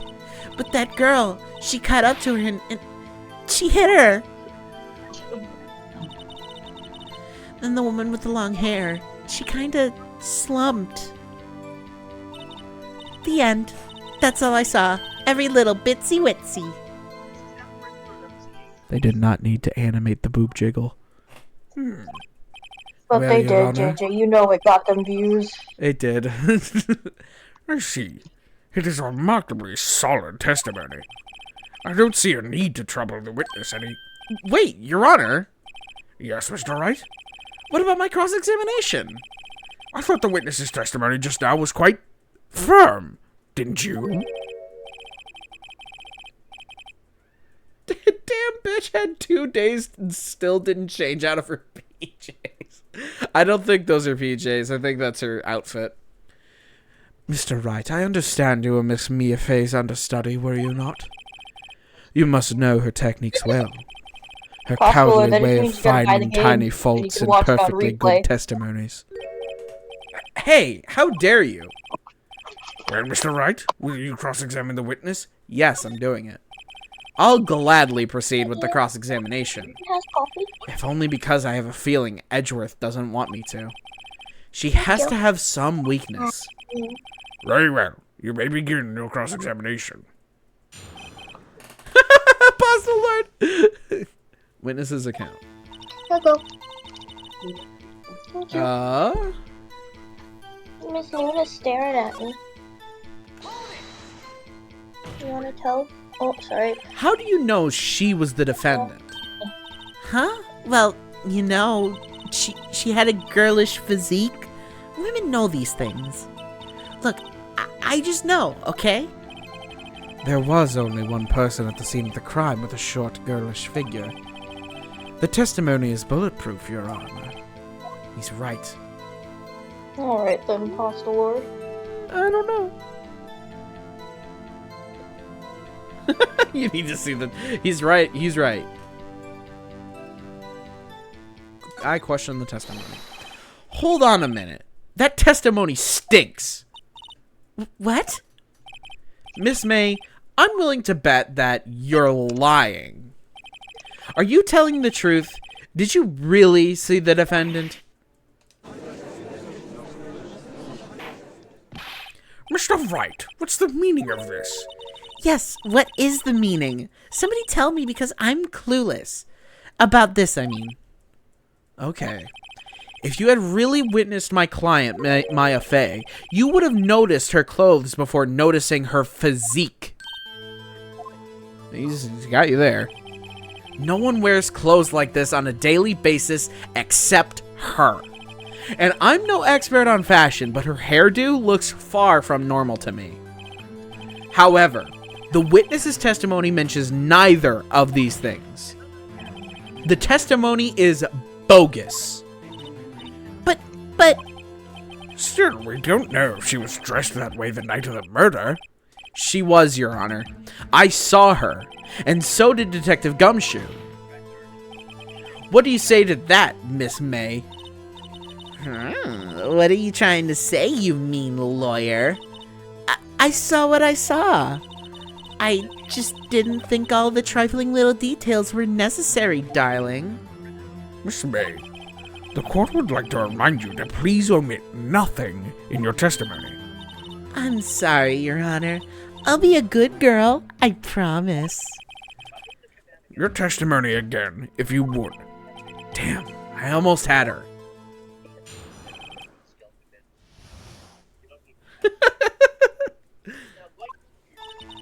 I did see everything. I did.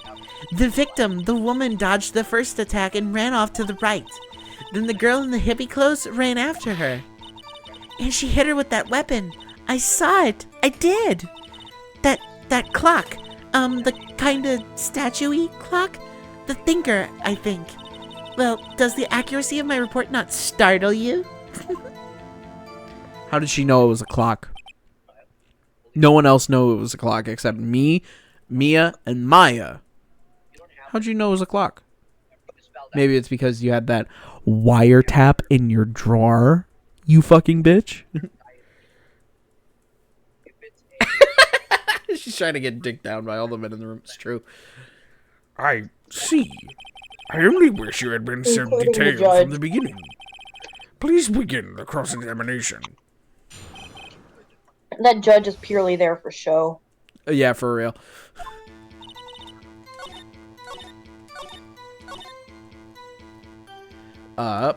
Present. Miss May, what you said just now was quite revealing, like your outfit. Revealing? Oh, you'd like that, wouldn't you, naughty Mr. Lawyer? You just said that this statue of the Thinker was a clock, but there's no way of knowing that just by looking at it. Another person in much the same position as you recently called this a clock too, and he was found guilty of murder. Order! Order!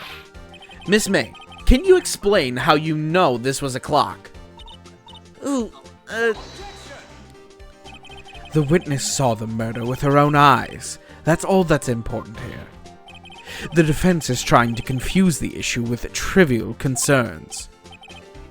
Yes, of course. You will withdraw your question, Mr. Wright. But questions are all I have, Your Honor. And as you may recall, I've caught murders with these questions before. Well, only once. Objection sustained. You may continue. You may continue to question the witness. Whew, that was close. If he stopped me there, the trial would be over. huh? What? So, what happens now? What happens now is you answer my question. How did you know it was a clock? What? That's because I heard it. Yes, I heard it say the time. So, you've been to the law offices of Fane Co. No, hey, I didn't say that. Why would I go there? I heard it from my hotel room. The law offices of Fane Co., where the murder took place, is very close to the hotel. She could easily have heard the clock. Well, Mr. Wright, are you satisfied? No, Your Honor.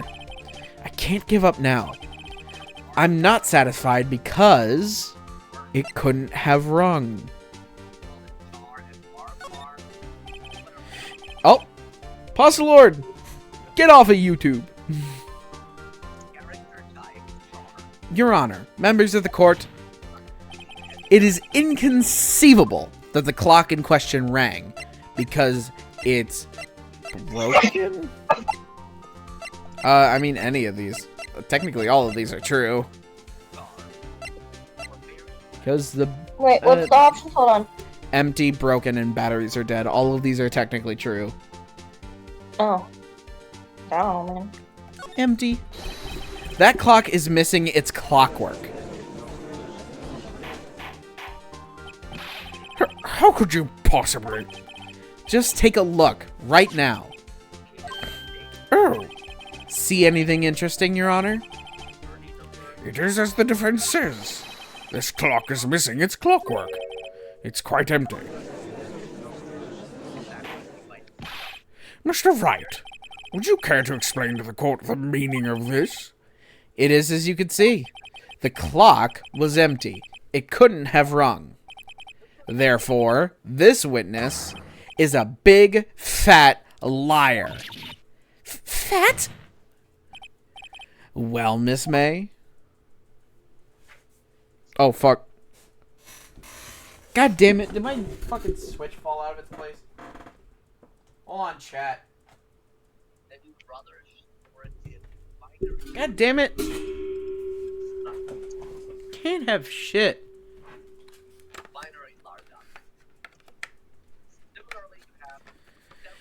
God damn it. Right when it was getting good.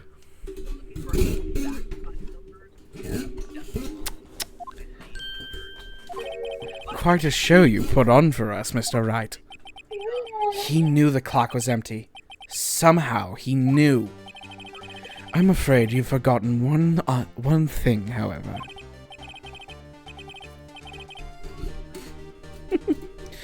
Indeed, the clock is empty, as you could say. It can't ring. However, we must ask, when was the clockwork removed? If it was after the witness heard the clock, then there is no contradiction. That's true. That is a possibility. The clock might have been emptied after she heard it. And that is exactly what happened, Your Honor. Well, Mr. Wright, can you prove when the clockwork was removed? Impossible, of course. I have proof. What? Wasn't it you who told me proof is everything? Well, I was listening. And now I'll show you the proof you like so much. The evidence that proves when the clockwork was removed is Maya's cell phone, bitch. Take a look at this. That's a very cute cell phone. Oh, you have a girly phone. Wait, this isn't my phone. Listen, this is the defendant's cell phone, and it contains a recording. A recording of a conversation she had with the victim on the day of the murder. Order! Order! The defendant's cell phone. This wasn't brought to my attention. Perhaps Detective Gumshoe overlooked it. The good detective better remember he's up for evaluation soon. I gotta say, I'm starting to feel bad for the big fella. Let's hear the conversation. So, you just want me to hold on to the thinker for you then? If you could. I should probably tell you, the clock isn't talking right now. Huh? It's not working? That's lame. I had to take the clockwork out. Sorry. September 5th, 9:27 a.m. Your Honor, I think this makes it clear the clockwork was already gone by the time this was recorded, which was well before the witness even arrived at her hotel. Well, Miss May, would you care to explain this to the court? Just how did you know that the weapon was a clock? Well, isn't it obvious? I saw that clock before. What store was that again? I go to so many. Oops, I forgot. So the witness had seen it before. That would make sense. Does the defense have any objections, Mr. Wright? Yes. The witness claims she had seen it before, but this directly contradicts a piece of evidence already submitted to this court. Well then, let's see it. Please produce this evidence that will prove the witness had not seen the clock before.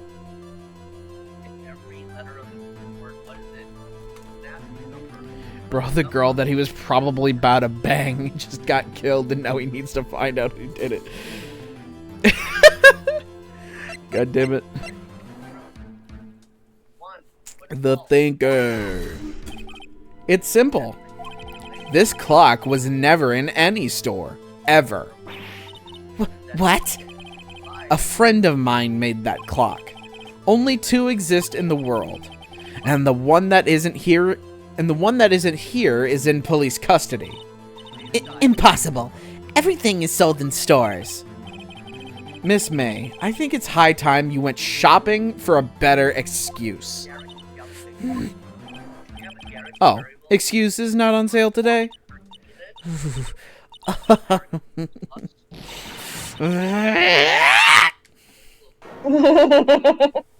God damn it. Stop with the titty jiggle, please. What's it to you, porcupine head? That stupid clock doesn't matter, okay? She did it, and she should die for it. Die! Pasta Lord, you still trying to smash this bitch? Whoa, let's not get ahead of ourselves. This is a court of law, and the witness will remain calm. Oh. Silly me. Did I, lose it? I guess I did. Scary. Miss May, let me ask. Tell me, how did you know the weapon was a clock? This is face she's making. Also, fucking Pasta Lord just fucking... Is that even a question? You fucker. Oh dear. Does the defense have an opinion on this behavior? Okay, this is it. Yes, Your Honor. Allow me to explain how I see the truth of the matter. Miss April May, you knew the weapon was a clock because you had heard about it. The witness had never held the clock in her hand. However, she had heard that it was a clock. She heard? That is correct, Your Honor. Excuse me. There is no other way she could have known the thinker was a clock. And I could show you the proof. Well, this is interesting. Let's see it then. Show me evidence proving that the witness had heard the murder weapon was a clock. The wiretap, baby. Have a look at this. That. I found this in Miss May's room. Mr. Wright, please explain to the court what this is. Miss April May, you were tapping the victim Miss Mia Fey's phone, were you not? Oh. Your Honor, this is irrelevant. I'm not entirely sure that it is. Objection overruled. It troubles me that our witness was in possession of a wiretap. This is outrageous. Does the defense truly claim that the witness was tapping her phone? Absolutely. Even if that was the case, which it's not, you still have to prove one thing. Did the victim ever say that the weapon was a clock on the phone? Can you prove that? I think not. Oh yeah? I think I can. It's simple. What? Here's my proof. The proof that the victim said on the phone that the weapon was a clock is Maya's cell phone. I present the defendant's cell phone. Yes, we've seen that. Listen once more to the conversation between the defendant and the victim. Mia, what's up? You haven't called in a while. Well, actually, there's something I want you to hold on to for me. Again? What is it this time? It's a clock. It's made to look like that statue, the Thinker, and it tells you the time. Miss April May, you used a wiretap to listen to this conversation. That's how you knew the Thinker was a clock. Am I wrong? Your Honor, this is ridiculous. Your Honor, look at the witness's face. Does she seem amused to you?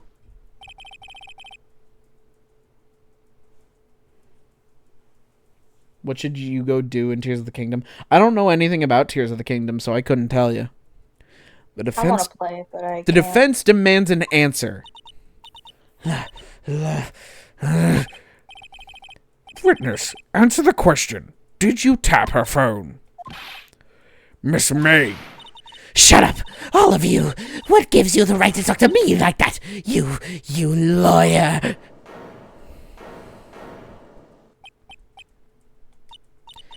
It's not fair. All of you ganging up on me like that. Oh, so I'm the bad girl? Is that it? Is that it? Literally, yes. Oh, I'm not crying. Fuck you. That did it. The court's seen the real Miss April May now. Now to deal the final blow.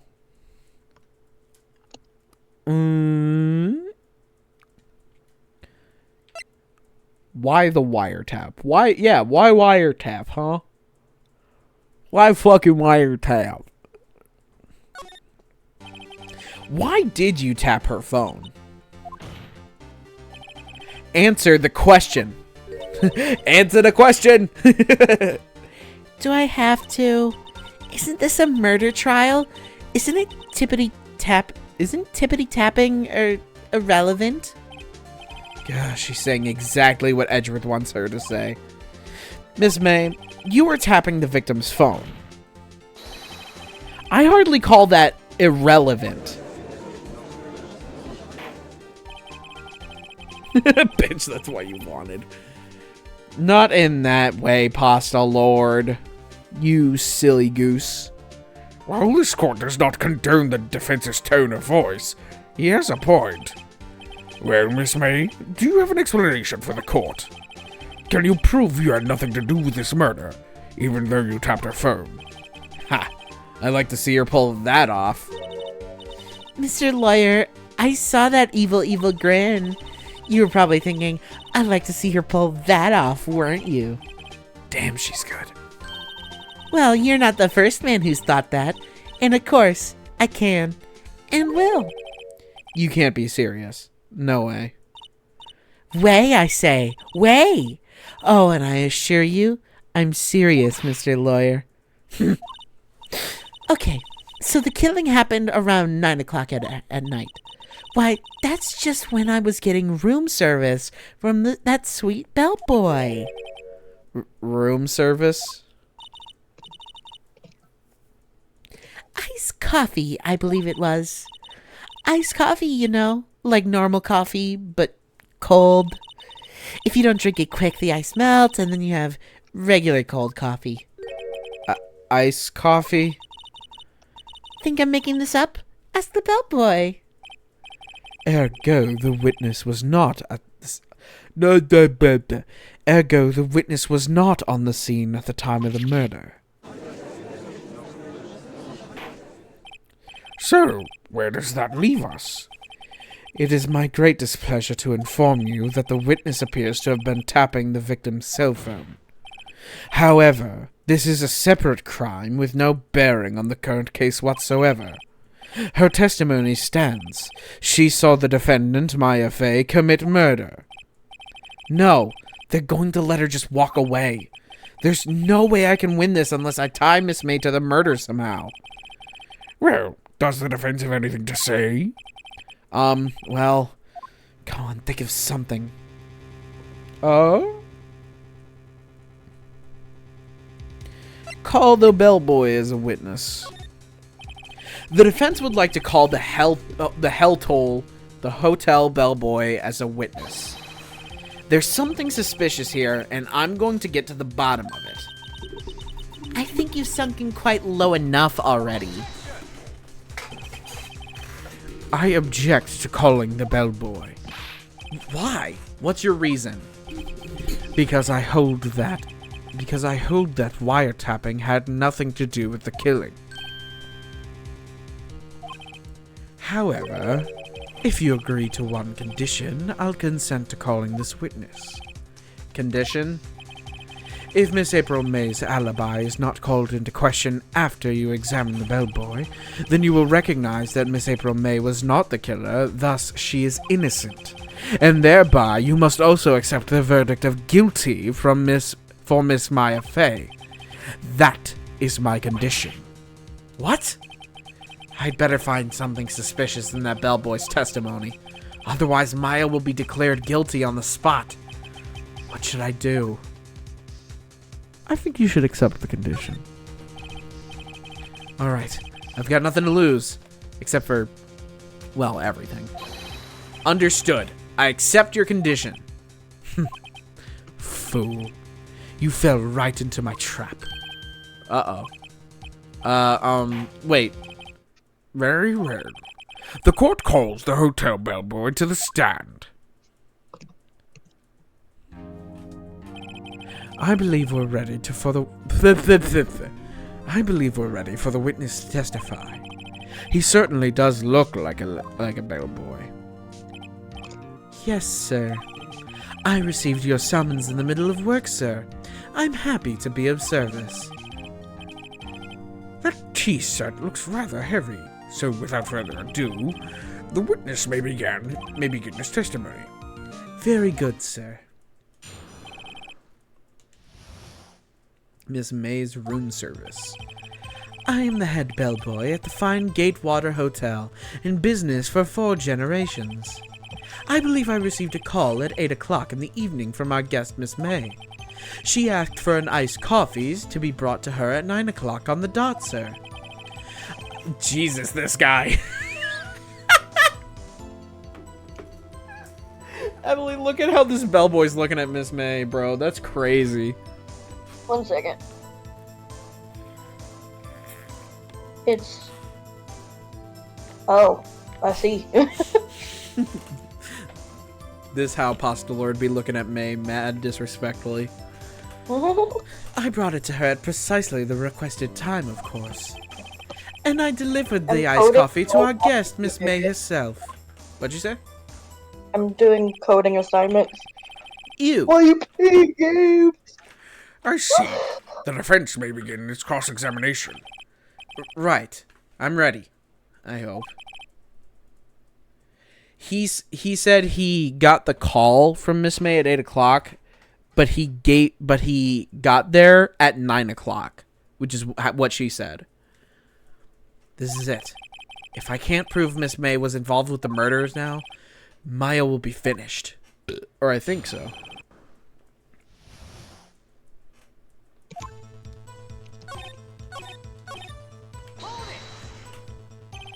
Precisely 9 o'clock, then.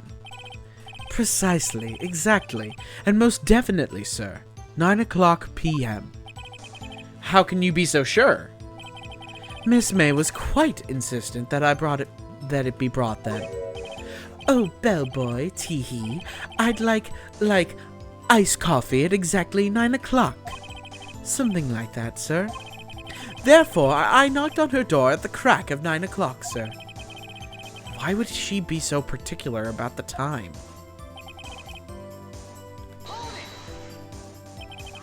You are sure it was Miss April May herself?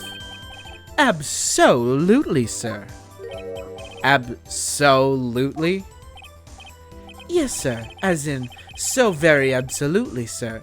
It's an endearing mannerism of mine. How come you're so very certain? Well, when I brought the room service, sir, the guest, sir, favored me with, an embracer, sir. Embracer? French for embrace? It's French for kiss, sir. But not a French kiss, sir.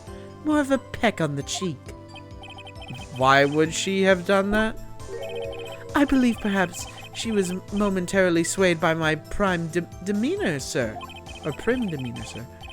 It was a moment I shall never, ever forget, sir. Sounds pretty fishy to me. I think our Miss May was up to something and wanted the bellboy to remember her. It's no good. There's nothing there. Is that it? Finally you understand. This bellboy has absolutely no reason to lie. Now, if you have any decency, you will end this rather tedious cross-examination here. It was a bit tedious. The witness may leave the stand. I can't let this happen, can I? Protest. Wait, please wait. Yes? Does the defense have something to add? One last question. Let me ask one last question. Your Honor, I must object. This charade of justice has gone on long enough. Now, Mr. Edgeworth. All right, Mr. Wright. I'll give you one more question. That's all. Okay. This is really it. Now. Oh, this is really it now.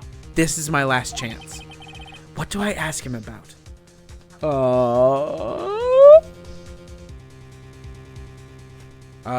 Room service.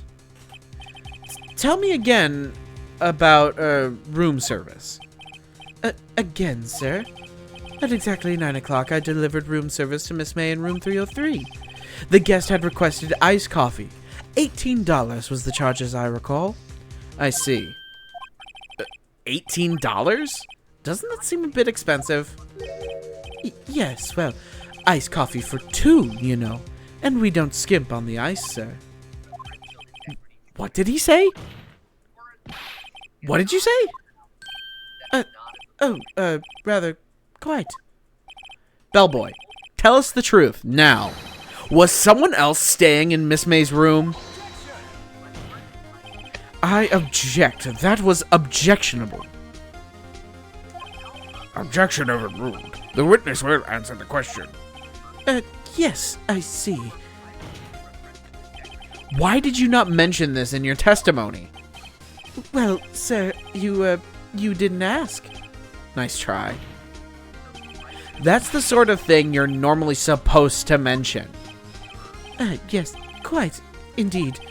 It was the, good barrister there, Mr. Edgeworth, who... He asked me not to mention it if it wasn't specifically asked, sir. You fool. I've done it. I've won. Miss April May checked into a twin room with a man, correct? Yes, sir. Then when you brought them room service, you didn't see that man in the room? That's right, sir. Your Honor, we have just learned of another person involved who may have been the murderer. In light of this new fact, I hold that it's impossible to judge the defendant. Wouldn't you agree, Mr. Edgeworth? And who, Mr. Wright? Who is this other person? Simple. It was the man with Miss May. The man who checked in with Miss May. Your Honor, as been previously revealed, Miss April May was tapping the victim's phone. Yet Miss May herself has an alibi at the time of the murder. However, that does not clear the man that was with her. The bellboy saw no one else in the room at the time of the murder. My, what a convenient little setup. But it's too late. Too late? I suppose you'd like it if it was too late, wouldn't you? After all, it was you who hid the presence of the other man from this court. Upstart. Amateur. These accusations are ludicrous. Enough. The court acknowledges the defense's argument. I expect the prosecution and defense to look into this matter fully. Am I understood? Yes, Your Honor. That is all for today for the trial of Maya Fey. Court is adjourned. Well, we did it. September 7th, 2:24 p.m., District Court, Defendant Lobby number 1. Mr. Wright, you were amazing in there. Really? I think I might be your newest fan. Oh, I was just doing my job, you know. Then again, that other attorney was pretty cool too. Yeah, he was. Puzzle Lord simping for Miss April May, I be simping for Edgeworth. Bro, yeah! Emily gets it. I just like the two as a pair. Don't pretend. They work very well together in Don't like job and pretend everything. you wouldn't want to kiss Edgeworth. I would rather Phoenix do it. I mean, I believe you, but say Phoenix were out of the picture. Would you? I don't like the attitude most of the time. He does get better. He has a character arc and everything. He becomes rather a quite nice person.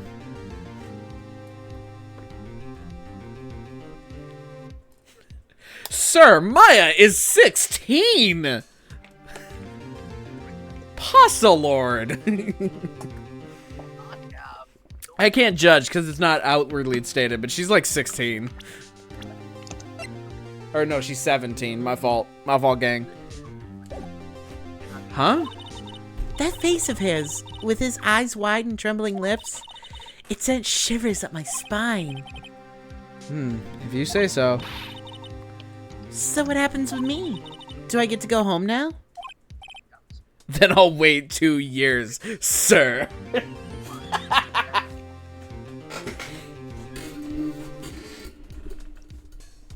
That is called grooming. No, it isn't. Well, no, that'd be if you're like persuading them while they're growing up. Anyway, well, no, I don't think so. Not yet. Oh, I see. But I got a great lead on today's trial. A lead? That man with Miss May, he's the key. Oh, I get it. What happened to Miss May after that anyway? I heard they arrested her. I guess she's learning her charms won't work everywhere. Some people are gay.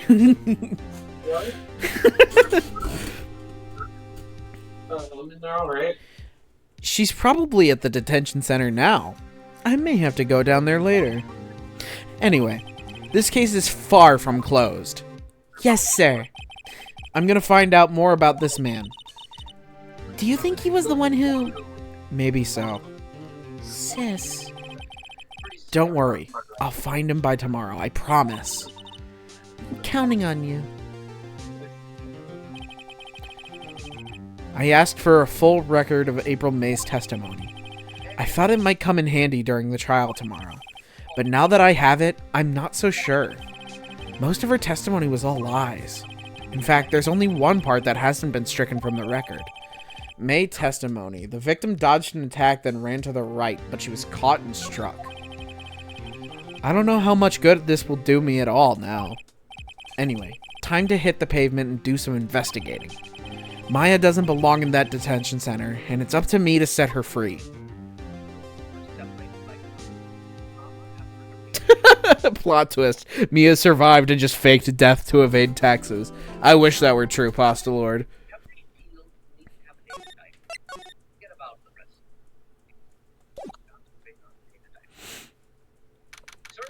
September 7th, 3:11 p.m., Detention Center, Visitors Room. Well, hello. I didn't expect anyone to visit me in such a dank place as this. It's really quite moving. Not, you stinking lawyer! I hope you die! Have you come to laugh? Yes, laugh at the fallen Miss May. No, not really. There's something I wanted to ask. Unfortunately, there's nothing I want to be asked. Haven't you done enough questioning, you spiky head? Here we go again. Please, you're scaring the security guard. Look at him. He had a single muscle twitch in his face. He's normally not like that.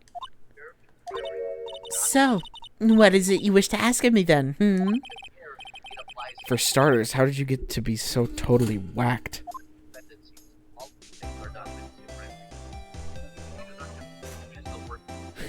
Pasta Lord. Just, go back to the crime scene and see if it was possible for me to run to the right and end up under the window. So let's talk with her. That man. About the man who stayed with you in your hotel room. Can you tell me about him? Where is he? Come on. No way, Jose. Maybe if I had something to get her to talk. Why did you place a wiretap on Mia's phone? When you say it like that, it sounds so cold. So criminal. Tapping people's phones is a crime, Miss May. Oh, and I suppose you learned that in lawyer school? Creep. This phone is impossible to talk to. Say, why are you so angry? I mean, you don't look like a bad person. Oh, that does it! Bottom-feeding, scum-sucking lawyer! Bottom?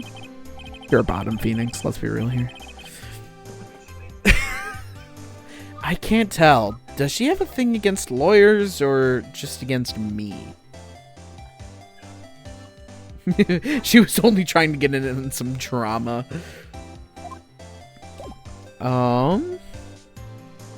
Well, first things first, we have to go to Grossberg. Oh, his painting's gone. September 7th, Grossberg Law Offices. Huh? Looks like Grossberg is out today. Again. Maybe he's avoiding me for some reason.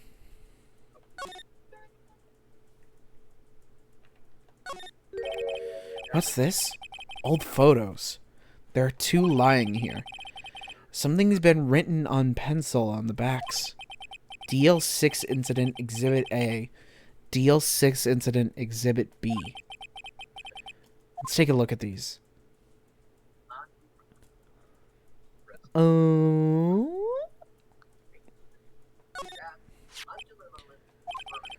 sure I've seen this person somewhere.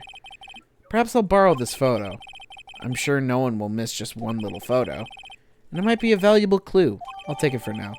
Photograph. On the back of the words DL6 Exhibit A are written in pencil. Photo lies on the desk. Maybe I should switch it with the one I took. Swap photos. I think I'll swap them. Photograph on the back. The words DL6 Incident Exhibit B are written in pencil.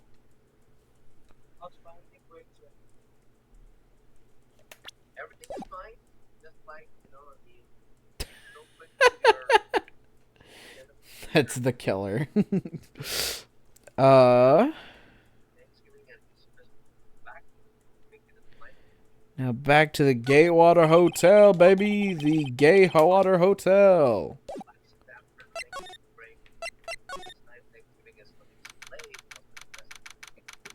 September 7th, Gatewater Hotel, room 303.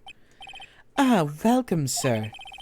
Quite the performance today, if I dare say so myself. Oh, thanks. Sorry for putting you on the spot like that. No, not at all, sir. Your efforts today can only help the Gatewater's rep, as they say. Huh? Rep? Yes, our reputation will swell as the hotel where the murderer used a wiretap. We can charge a premium for the room, of course. It will be great for business, sir. Whoa. Miss May hasn't been charged with murder. I, too, will become famous. The bellboy who brought the murderer iced coffee. Why do I feel like we're both stuck in the same bad dream? Twist his dick! Grab his dick and twist it! Twist his dick! So, you are our honored guest. Please let me know if there's anything I can bring you. About Miss May. Oh, her? Sir, not to boast, but I knew the moment I saw her. She'd do it, I said. Do what? I'm starting to think the most suspicious person here is this guy. I wanted to ask you about the man who is with Miss May. Ah, yes. He struck me as a real lady killer, if you'll pardon the expression. I knew it from the moment I saw him, sir. He and I are the same ilk. We both carry the scent of danger. There we are in total agreement, Mr. Psycho Bellboy. If you had a photo of the man, I'm quite sure I could identify him. Fetus deletus, motherfucker. A photo, Could you tell me about this hotel? Absolutely. And on that subject, I have an excellent idea, sir. Currently, this hotel is known as the Gatewater. I propose that we add a subtitle. A subtitle? The Gatewater Hotel. Murder Manor. Well, what do you think? Sounds great. Whatever floats your tea set. Well, let's present the photo that we have of the guy. Whoosh. Take a look at this photo. Look at this photograph! That's him, detective. I'm the lawyer. Oh, I know that. I just wanted to say detective once. You know how it is. No, I don't. Without a doubt, that is the man who checked in with Miss April May. How about I write an affidavit swearing that that's him? An affidavit? This guy's way too serious about this. Oh, way too excited about this. Have him write it. Well, sure, why not? Yes! I've always wanted to write an affidavit, sir. From henceforth, I will be known as the bellboy who swore the affidavit. Just hurry up and write it.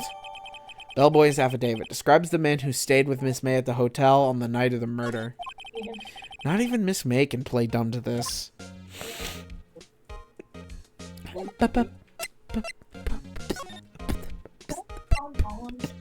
Detention center. You again? Can't you take a hint and stay gone? Hey, the only reason I'm back here is because you won't talk to me. Oh, so it's my fault now? You don't just have a spiky hair. You also have a spiky heart. No, it is your fault, you dumb broad. That does it. When this case is done, I'm shaving my head. Present.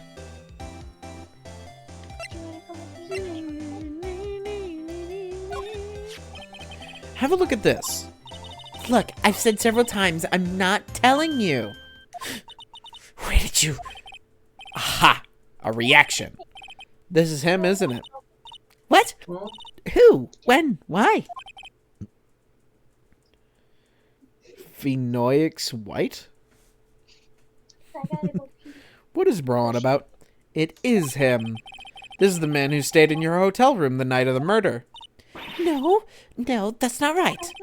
Nice try, Miss Cooperative. Do you have proof that it was him? Yeah, proof. Show me proof. I'm so close. Reword that. Reword that right now. Right this second. Oh, I'm so close. What do you mean you don't know how to spell the bro's name? It's spelled Phoenix. Could you have a look at this? It's there on the screen. What do you mean? What's that? The bellboy's affidavit. It tells us everything he saw, such as the man you checked in with, who was most definitely this guy. Now I'm getting somewhere. This is it. All or nothing. Time to do a little bluff. Oh. No use playing dumb, if indeed that's an act. If you don't talk, I'm taking this info to the press. What? Even though he should have been witness to murder, your little friend was missing. I'm sure the press would have a field day with this reputation. Oh, fine. I'll talk. You win, lawyer. Yes! Man, that felt good.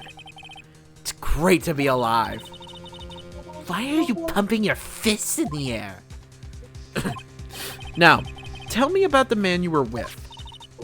That man, he's my boss. Red White, the president of the information gathering conglomerate Blue Corps. Red White? Information gathering. Well, I suppose you could call it a detective agency.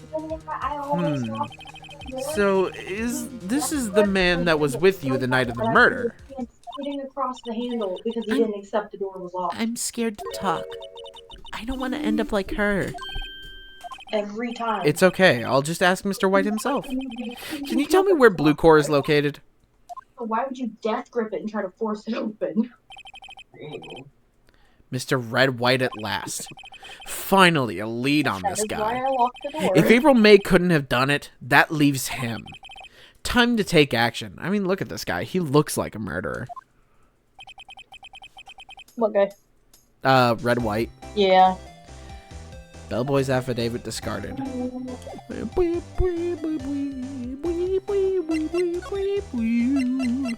Blue Corps. September 7th, Blue Corps Incorporated CEO's office. The painting!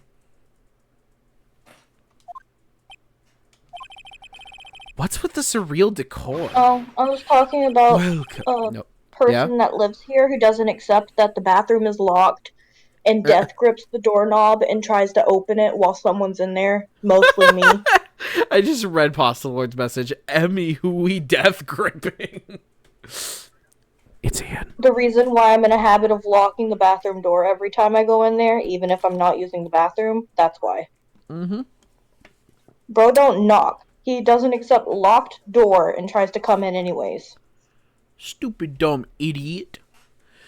Welcome. Please furnish me with the title Every of your time I just sit there and personage. stare at the door like, What the- okay. Your name. What's for it, your Pasta name? Lord. I was just inquirably asking the title you go by. Go for it. Neither me or Ian will stop you. Right. Phoenix Wright. Inquirably? Mr. Wright, is it? Right, I see. Splendiferous. Perhaps I've intimidated you with my giantesque physique. Fucking physique. Vocabulary. Sorry, I was looking at this fucking... What is this guy's problem? I'm Red White, CEO of Blue Corps. You know, corporate expansion official. My business dealings bring me into contact with the elite of the elite. So I'm afraid I'm not used to conversing with the wordily challenged. What a fruitcake. Let me guess. You are an attorney fresh out of law school, are you not? That's the only explanation of why you would come to meet me like this. What does he mean by that? Oh, thank you. Because I No need two matter. screens right now. So, what business does a mighty lawyer have with a man such as myself? Yikes, this guy's arrogance meter is off the scale. Ow! JJ, Yeah? Luna keeps licking Ian's head and then bites the hair and tries to pull it out. If you wonder where my hair is, I want you bald! I want you bald! I'm in a beanbag and she's in reach. Why is Luna up to some dumb shit at all times? I don't know. My cat used to try to lick my hair and then she'd get mad because she wouldn't get to the end. You know when the cats like stretch out their neck and they get stuck with your hair? No. What? Have none of your cats tried to do that to you? No. Where they try to clean your hair? No. My cat slept on my pillow and she'd clean my hair and then she'd get stuck in it and then it'd be funny. Why does Bro have a rupee on his jacket? Cause he's fucking red-white, dude. He got that money. He do got that shmoney. You're right! Where's Freaker? Fuck! Fuck! Sorry. I'm sorry. 2.5 hours without him. How could you? Fuck, dude. This is bad. Shit. Get him in here. Get him the fuck in here. I'm looking. You stuck. JJ, Pasta Lord, when I go home, I will send you pictures of my mom's old chunky doggo. Okay.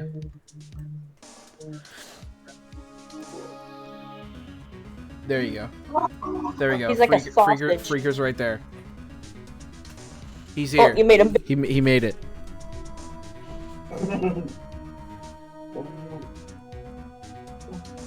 All right, Miss May.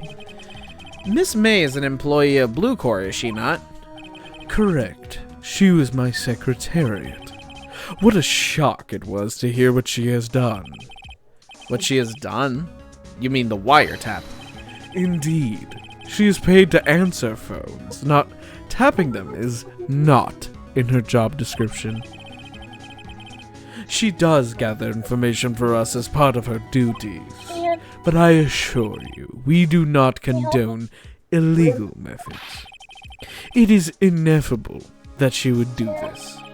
It sounds like he's trying to turn Miss May into a scapegoat. On the night of the murder, were you in April May's hotel room? Who can say? I seldom pay attention to mundane details such as time and place. My motto is, don't worry, be happy. Still, Mr. White, the hotel bellboy has stated on the record that he does remember you very clearly. No matter. The bellboy can say what he pleases. I still won't talk to you. If you want me to speak, put me on the witness stand. Although I doubt you'd be capable of doing that. He raises a good question, actually. Why didn't the prosecution call him as a witness? And if that bitch didn't shut his...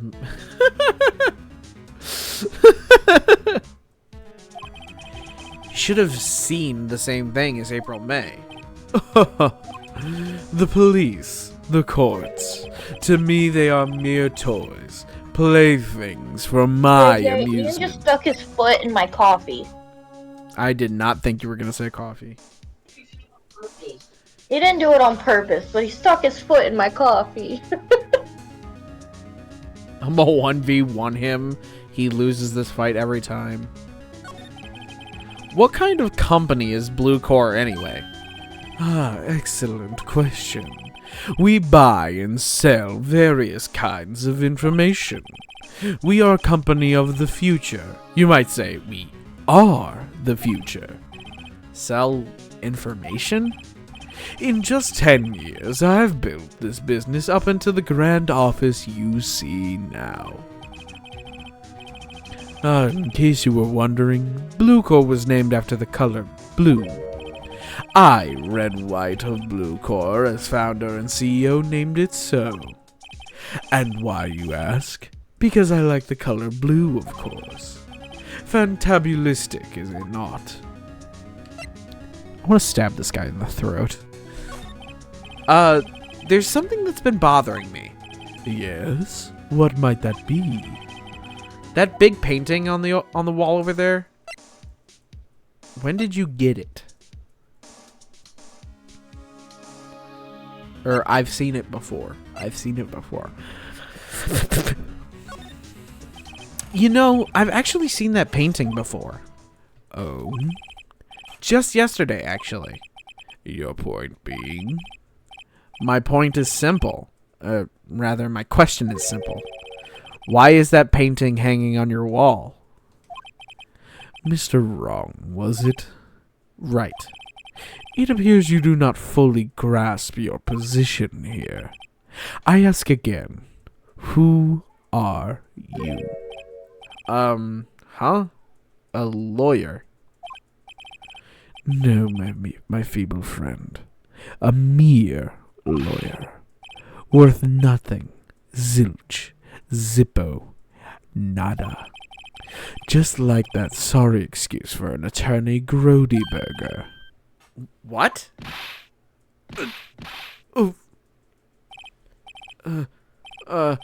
He punched me. Well, Mr. Lawyer, what will you do, eh? Charge me with assault? Charge away. I welcome it. For it is you who will be found guilty. What? Heed my exposition. The police, the courts, they all do my bidding. So you say. But I wonder, is that kind of control really possible? Yes. Fucking possible. Your windpipe better be worth zilch when I'm done with you. Postulor's gonna murder Red White before I can indict him in court. Oh.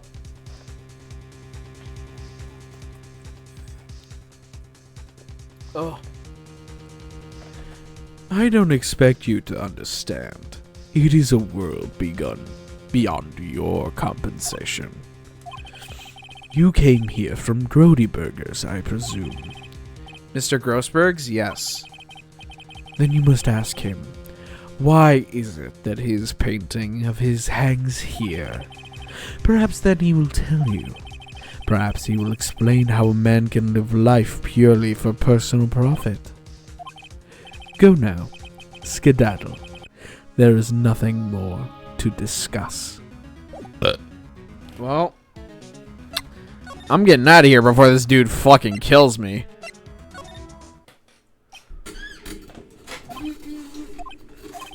Huh?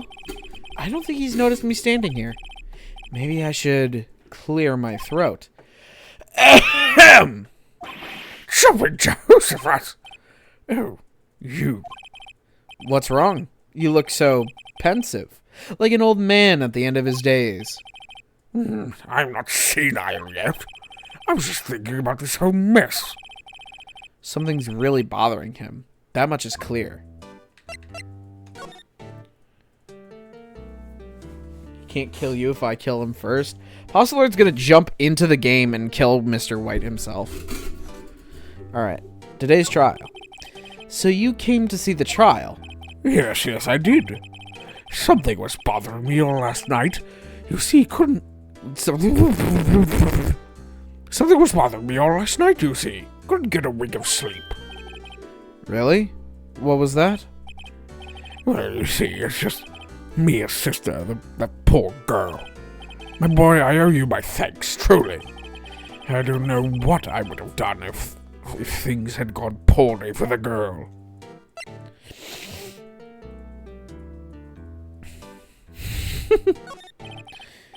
I asked before, but why did you refuse her request for defense? I think I have a right to know. All right, Mr. Wright?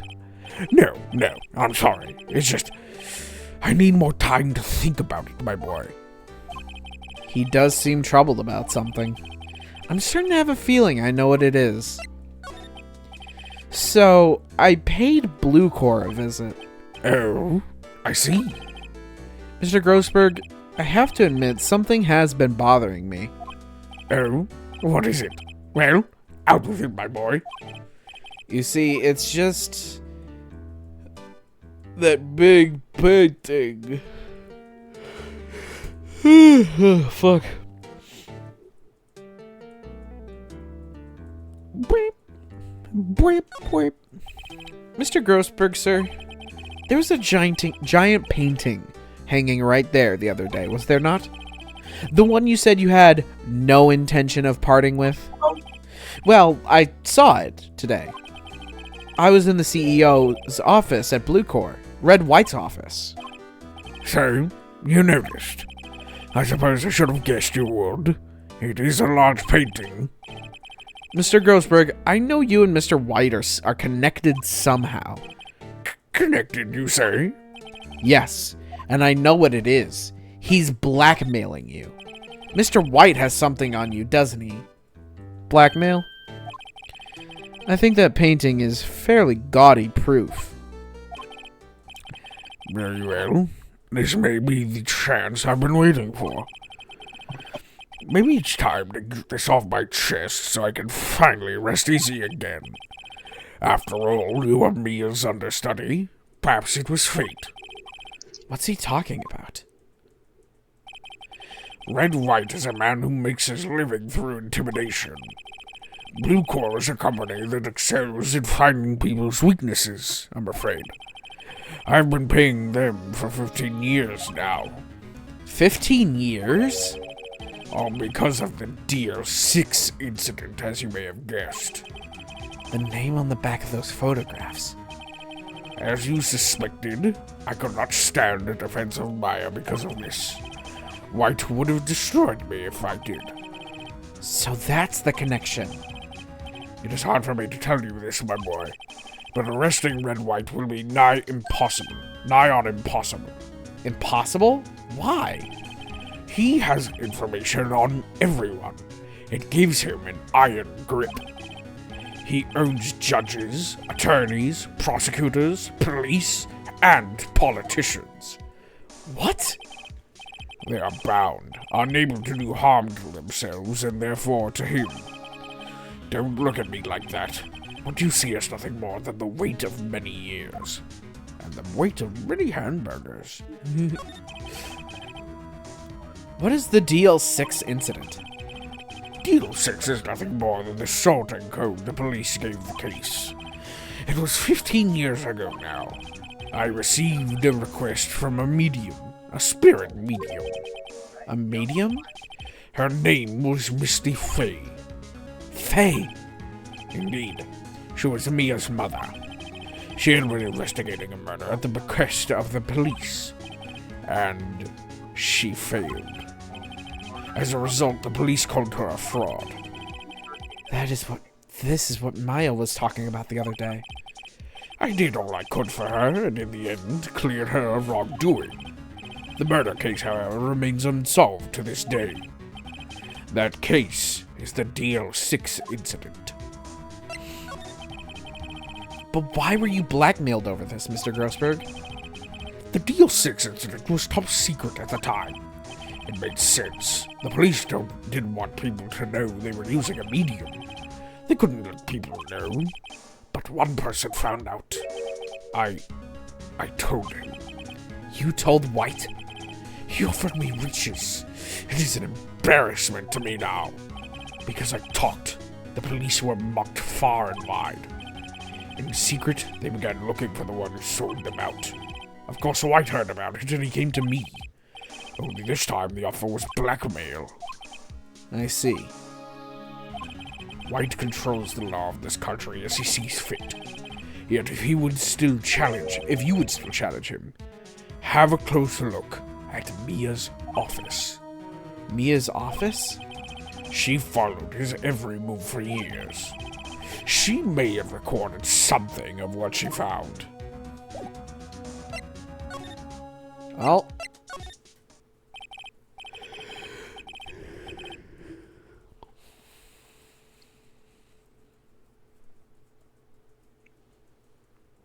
it's funny. Looking at this room, it seems so normal. Hard to imagine a murder took place here. Mr. Grossberg said there would be clues. Maybe I should have another look.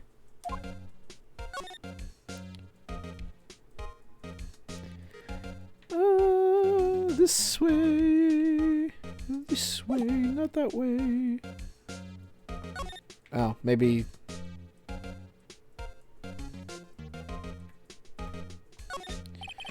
Mia's desk, perfectly clean as always.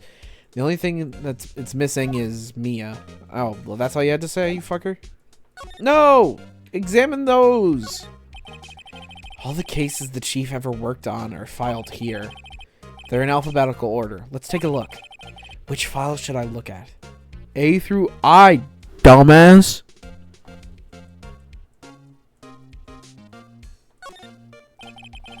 Let's see. If there's a record in this file that catches my eye.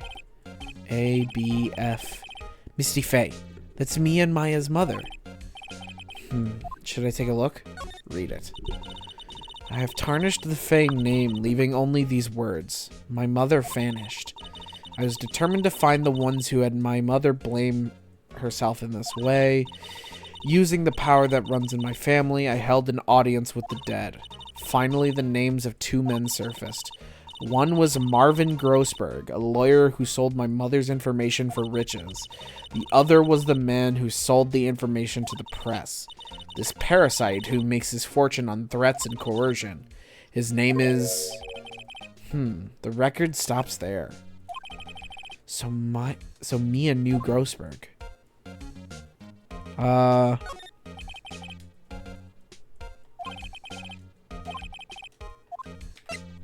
Let's look through here then. Let's see. J through S. Nothing much in here. Maybe I'll just skim some of these. Skim.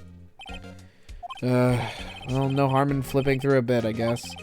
The biggest part's here at the end in S. Suicide. Ew. She's a collection of suicide reports. There's politicians, policemen. There's writing on most of these in pencil. White? This is Mia's handwriting. Wait, I get it. Mia thought he was involved in these suicides. White drove them all to... I can use these newspaper clippings. Let's find the most disturbing one. Newspaper clipping. Article about a politician's suicide. The word white is written in pencil on top. Wait, what was in... Check them. What was in the others? Hold on. T to Z. T, U... I know. W. White. The entire W section is missing. Was it taken? Oh, shit.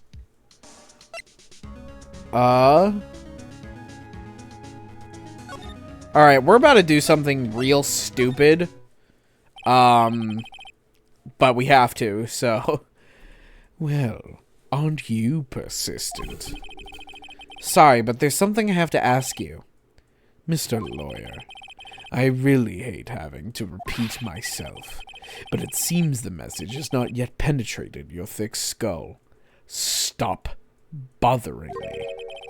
If you try my patience further, I fear a nasty accident may occur. Do I make myself clear? Transparent.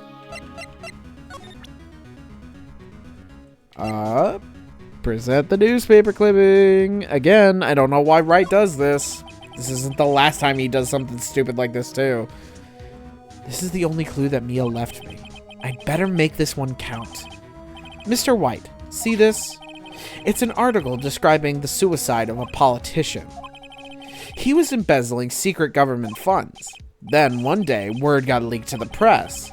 The very next day, he took his own life. And this concerns me. How? I found this article in Mia's office. Miss Mia.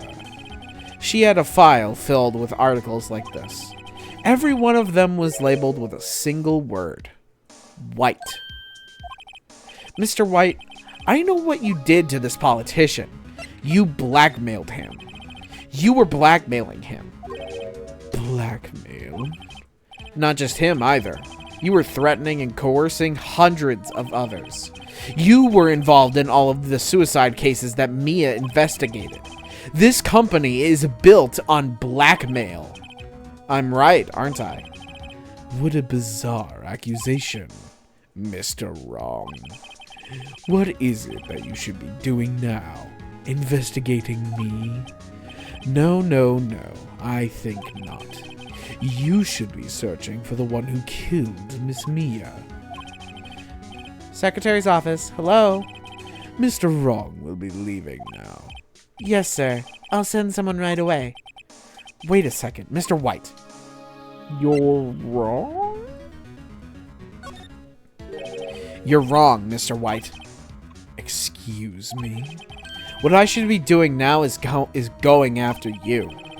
Just what are you insinuating? Mia was onto you. She was keeping tabs. For this reason, you had April May tapping her phone. Then, Mia was murdered, and all the documents about you mysteriously disappeared. So the culprit would be... Even a child could work it out, Mr. White. You did it. Secretary's office. We won't be needing an escort from Mr. Wrong. Instead, please connect me to the public prosecutor's office. Of course, sir. One moment, please. White? That you? What are you doing calling me at a time like this? Hello, Chief Prosecutor. I've changed my mind. I want to testify tomorrow. What's this about? The Mia Fey case. I witnessed the murder, you see, and thus a very important witness I would like to testify. What? Why now? I thought you said you didn't want to go to the court. Quietude. I told you I changed my mind, didn't I? Oh, Apostolate's gonna go watch Jake Paul get his ass kicked? Bro, I swear to God, if Mike Tyson loses, it's rigged. Oh, and one other thing. Send the police over here right away. The man is standing right in front of me. He looks dazed, but could be violent. What? What man? Are you even listening? The executioner, the hatchet man, the liquidator, the killer man. What? Mr. White, this isn't another one of those. Chief Prosecutor, I do not believe you are in a position to freely offer your opinions to me, correct? I'm telling you to send the police. Now. Did I not tell you, Mr. Wrong? You are a mere lawyer, as was Miss Mia. How dare you? I'll point the finger at you, and you will be tried as Miss Mia's killer. The case is as good as settled. No lawyer of any worth will defend you. I have friends in the local lawyers association, you see. You'll be given a lawyer so stupendously inept that they make even you look competent. I feel faint. Detective Gumshoe, reporting, sir. Butts! Harry Butts! Right, actually, Phoenix Wright, and my friend's name is Larry. Oh, right, sorry, pal. Butts was the murderer, right? Detective Gumshoe, I present you the man who killed Miss Mia Fey. What? Take this despicable human being into custody. Farewell, Mr. Wrong.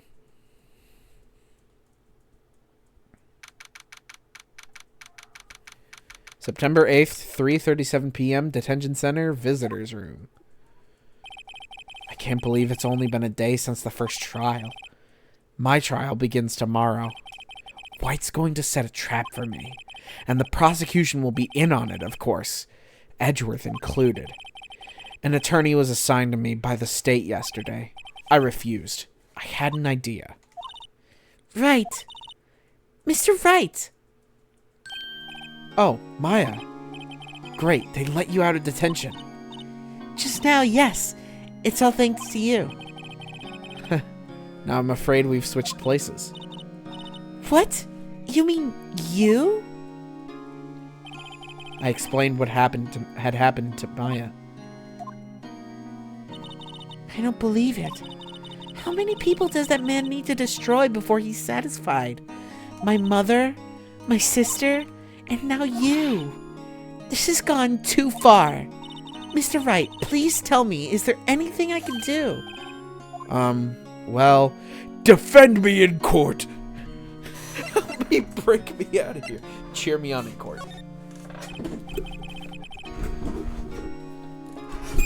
Well, you could cheer for me in court. Cheer for you? You mean like a cheerleader? Huh? Yeah, like that. Alright, leave it to me. Huh? I'd better go get a uniform and some pom-poms. Wait. What? I'm kidding. It was a joke. No way!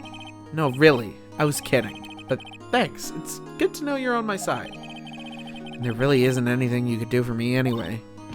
But I can't just sit here and do nothing. I've got to give that man a piece of my mind. Just a piece? Okay. Then come to the trial tomorrow. Okay, I'll be there. I'll show them a thing or two.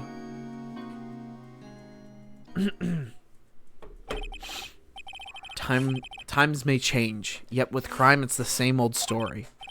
In fact, it's gotten worse. Lengthy court proceedings are no longer realistic.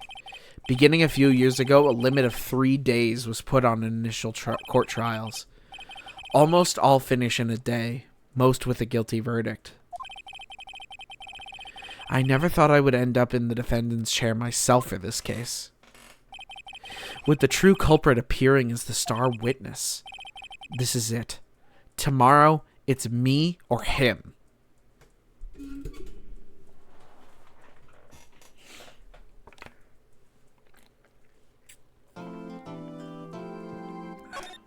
Alright, this is it.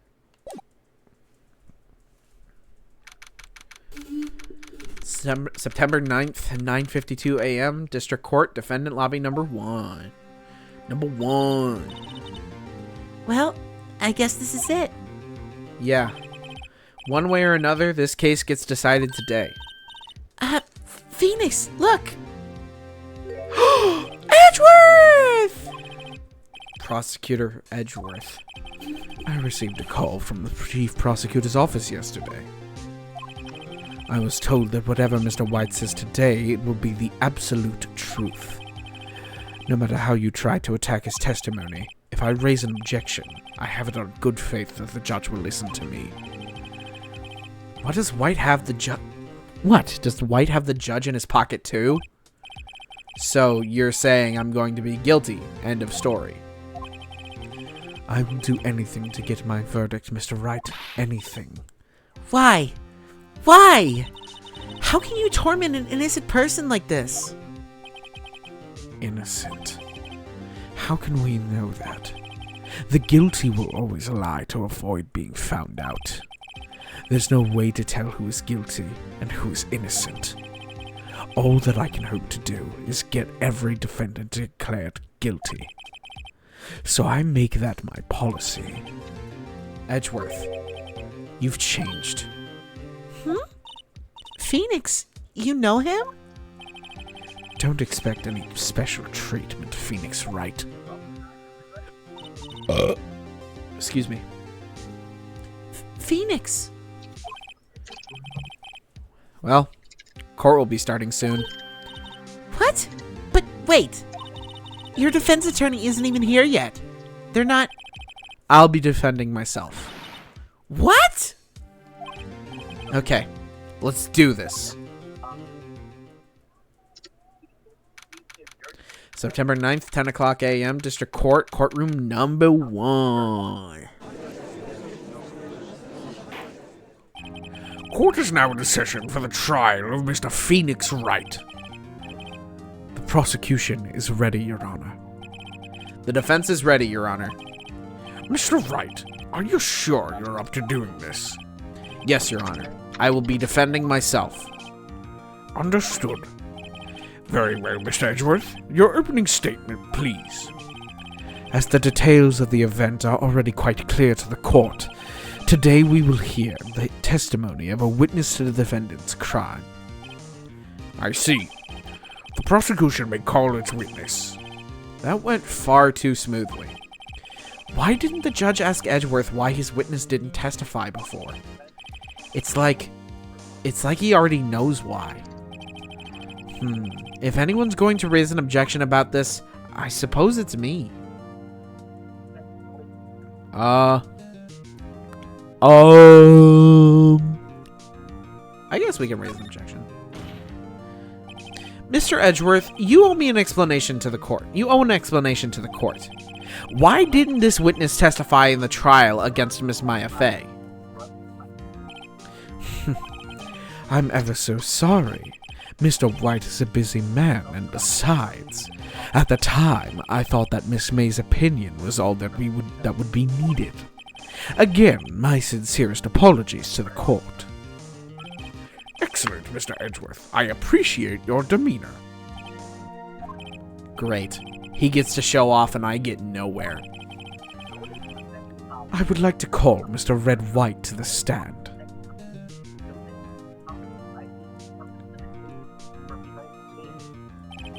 Please state your full name. You wish to know the title of my personage. Your name. Yes, that is what I said. Oh dear, do my locutions confuse? Name. These two are great together. My name is Red White, but my friends call me Blanco Nino. I am the CEO, or to use a more common term, the president of Blue Corps. Did you know the victim, Miss Mia Fey? That would be a negatory. No, I did not. You were at the Gatewater Hotel the night of the murder. Correct. And you witnessed the murder from there? Or witnessed to the murder from there? Why tell you what you already know? Very well, Mr. Wright. You may begin your Mr. White, sorry. You may begin your testimony. If I can't rip this guy's testimony apart, I'm done for. Why do I always feel like it's the end of the world and I'm the last man standing?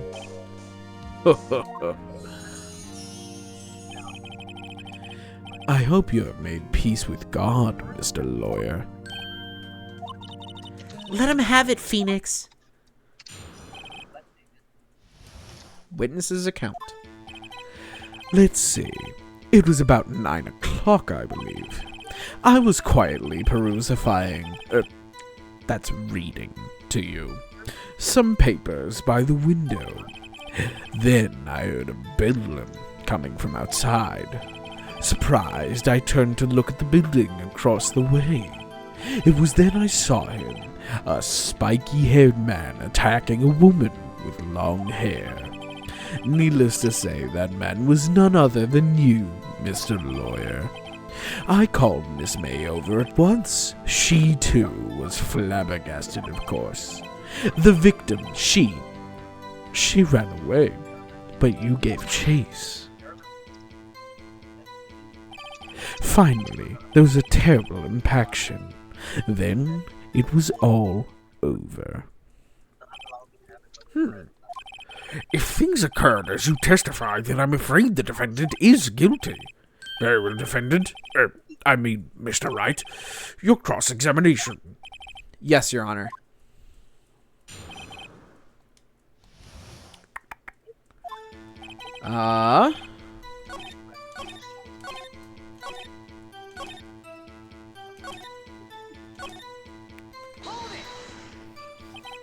Can you be a little more detailed about that? I think it's worth knowing exactly what happened. Of course, comprende. I understand. The victim was attacked by you and ran to the left. You gave chase and struck her down. Are you sure? As you know, I am always absolutely perfect. Perhaps you could change your testimony to reflect this new detail. The victim ran to the left and you gave chase. Oh, present. Wait right there. Mr. White, you've dug your own grave. What is this? You said the victim ran to the left, but that directly contradicts Miss May's testimony. She clearly stated that the victim ran right. Oh, it is simple. You have misheard her. I think not. Look at the floor plans.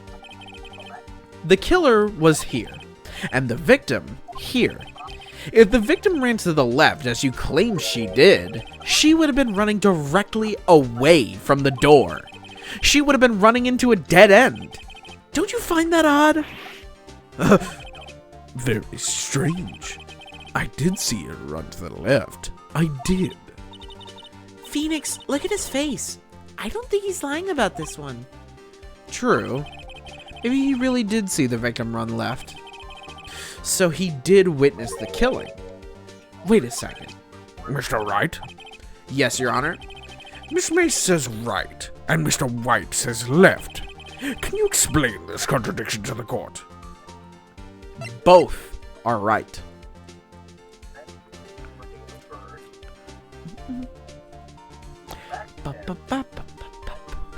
Both are right. Both witnesses are telling the truth, for once. I doubt it. Rather, that does not clear up the contradiction.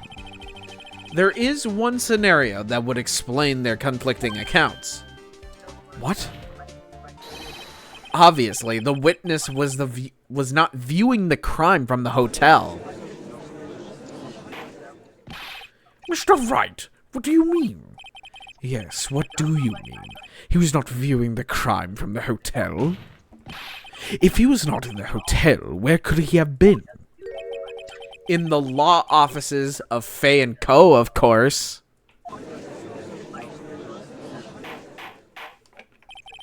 More specifically, he was standing here. Time to show the court where Mr. White was standing. Boosh! This is where he was. Look, when the victim ran for the door, if he was watching from this point, to him it would appear that she ran to the left. Please, this is no time for jokes and ill taste. That is where the killer was standing. Yeah, dumbass. That's exactly what I'm saying. He is the killer. Order! I will have order! Anyone disturbing the order of this courtroom will be held in contempt. Mr. Wright, what are you suggesting? Rapscallion. Hey JJ, Yes. do you want to see what I've spent the past like 20 minutes programming? Sure. Let me pull up Frisk Cord. Let me stop it and then start it again, so I can put in numbers you give me. I'll Okay. put JJ. It's your name, right? I can't even read it, I'm gonna be honest. It's so small. Is it too small? It's a little small. Well, I don't know how to make it bigger. Anyways, give me how many hours they worked on your car. What car? Imaginary. 6 hours. Okay, and then what's the cost for the parts? $5,000. If that works. Alright. I don't know if that's... Ta-da! There's your bill. Oh! Very epic. This is all that I had to do. That's cool. Yeah. Yeah. Yeah, I guess. The I don't postulations have of the anyone else defense. to show it to, so it's getting shown to you. Mhm. The postulations of the defense are a distortion of the truth, Your Honor. Indeed, they do seem a bit far-fetched. How? Literally the last case I was in, this happened. You provide us with so much entertainment, Mr. Lawyer. What now? He's laughing? The hilarity of the moment made me remember something. It appears I have been unclear, and for this I apologize.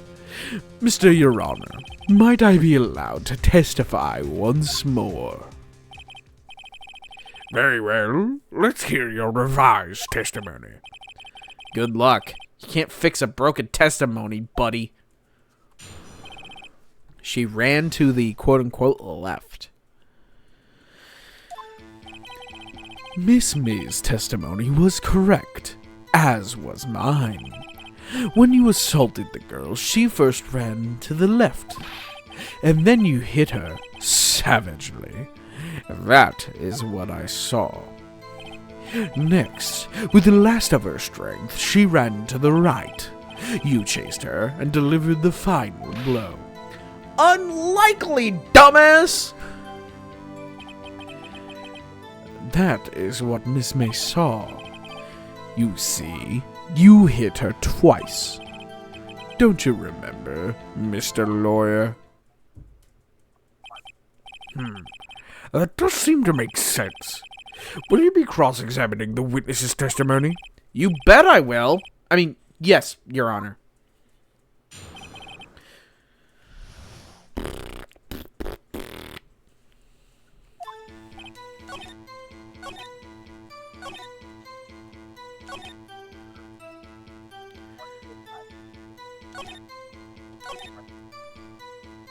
This one, I think. Where's Mia's autopsy? Yeah!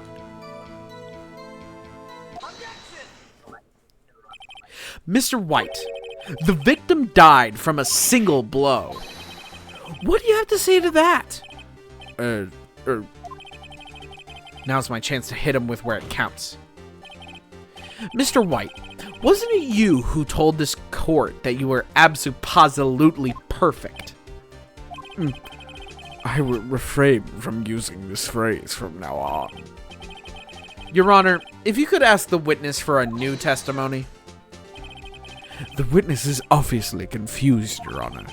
I would like to request a 10-minute break. Yes, quite. The witness is confused because he's lying. I emphatically request that there be no break, Your Honor.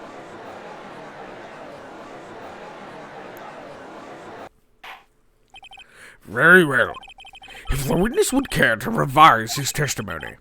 The crowd's on my side. No slipping out of this now, White. Mr. White. Okay.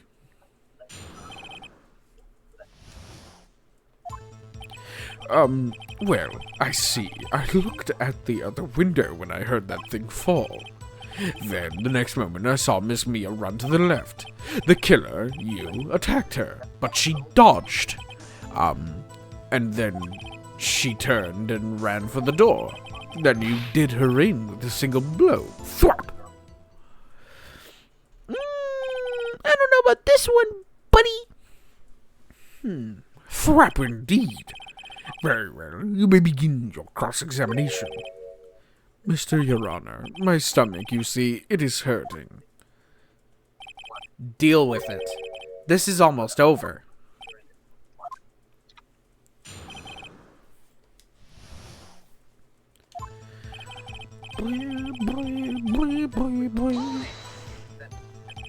You heard that thing fall. What exactly was that thing? Huh? Oh, that. The glass light stand. Right, the one that had fallen over at the scene. Phoenix, doesn't something about that strike you as odd? Yeah, very odd. Yeah, that is odd. I'll press further. Mr. White. Excuse me. What? You're saying you saw the glass light stand? Yes. Then change your testimony to reflect that. Sorry, my bad. The witness will revise his testimony. Okay, of course. A light stand was lying on the floor when I looked. Then, the next moment, I saw Miss Mia run to the left. Oh, wait.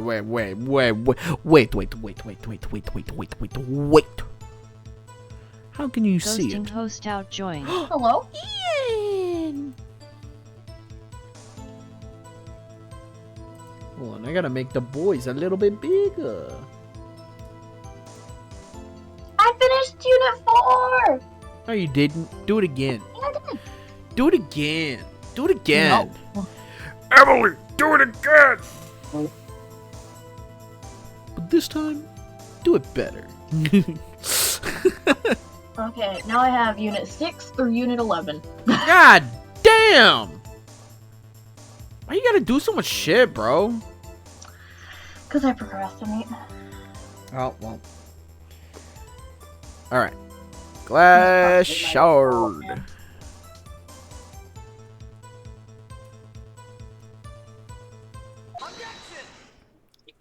So now I'm done Mr. with that, and I can move on to the next one. Mr. White. It was impossible for you to have seen the light stand. Also, I just realized that I have to unmute Ian. God damn it. Sorry about that, Ian. What? I had to What'd you unmute say? you because of fucking phasmophobia. I wasn't even in the damn thing when we were doing back. phasmophobia. Yes, you The were. bathroom. Yes, you were. I literally left it. You literally were! It was impossible for you to have seen the light stand. What? The stand broke into pieces when it fell. Emily wants to play Fez later. Oh. She said she promises shut.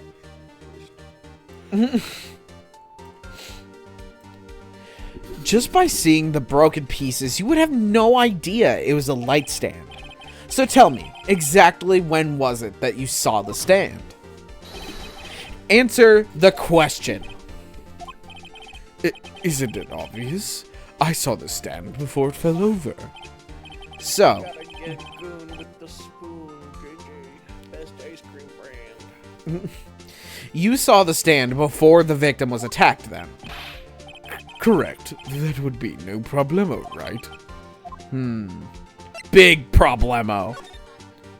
Oh.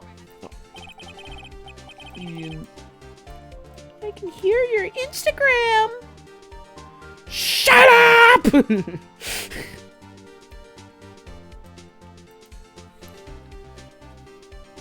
There's a big problem here. What problem is this? Mr. White, let me make sure I have this straight. You saw the glass light stand through the window from the hotel before the incident occurred. Correct. That is so. It's conclusive, definitive, undeniable, unimpeachable. No, it's impossible. You couldn't have seen the stand. What? Why couldn't he? You have proof? I sure do, Your Honor. A person in the hotel could not have seen the stand before it fell over. Let's look at the floor plans. Oh, would you look at that? Boosh! Look at this. These are the floor plans to the scene of the murder, yes? How's it going, Shuddy? I hear him. I hear his fucking stupid voice. Correct, Your Honor. Now look. If you were to look through the window at the office, this is the area you would be able to see. Here, Well, note that the stand is not within the visible area. Well, Mr. White? What do you have to say to that? Ridiculosity. Mr. White, if you were in the Gatewater Hotel as you claim, you could not have seen... He became British. You could not have seen the stand before it fell over. In fact, you wouldn't have been able to see it after it fell either. There's no way you could have recognized the broken shards as a glass light stand. So, when did you see the stand, Mr. White? It must have been the moment that it fell. And the only place you could have seen that from is inside the Fey Law offices. In other words, you were at the scene of the crime when the murder took place.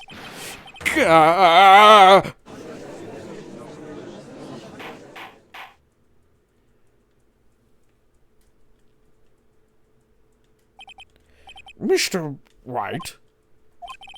Mr. White, you did it, didn't you? Your Honor, I Miss Mia. Looks like we're about to get our verdict.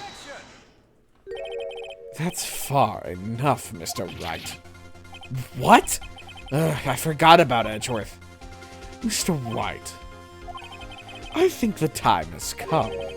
Shouldn't you confess your crime now? What? I said you should confess your crime. Ergo, confess that you placed the wiretap. The wiretap? Order! Order! Mr. Edgeworth, explain to the court what you mean by this. Distinguished members of the court, Mr. White is slightly confused. Allow me to explain. I really don't like the way this is headed. As you know, Mr. White is the CEO of Blue Corps. He ordered his secretary, Miss April May, to tap the law offices of Miss Fay, attorney badge. What does that have to do? Your Honor, the question is, when was the wiretap placed in the office and by who? No, you wouldn't. Mr. White, in order to place the wiretap, you entered Miss Fay's office. Am I correct? Correct. You are most correct, Miles. Give me a break. Yes. In order to place the wiretap, I breached the Fay & Co. law offices. That is when I saw the accursed light stand. Now I'm confused. Please explain to the court what all this means, Mr. Edgeworth. Gladly, Your Honor. Mr. Phoenix Wright has made his position quite clear. He has determined that Mr. White knew the glass stand was in the office. He has shown that there was only one time Mr. White could have seen the stand. At the very moment of the murder. Thus, Mr. Wright would like you to believe that Mr. White was the murderer. I see. However, it is a fact that Mr. White had been to the office well before the murder took place.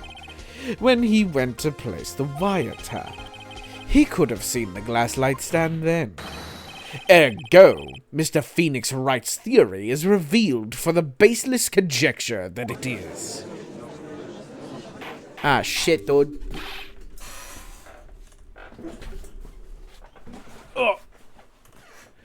Mr. White, you will testify to the court about this wiretapping.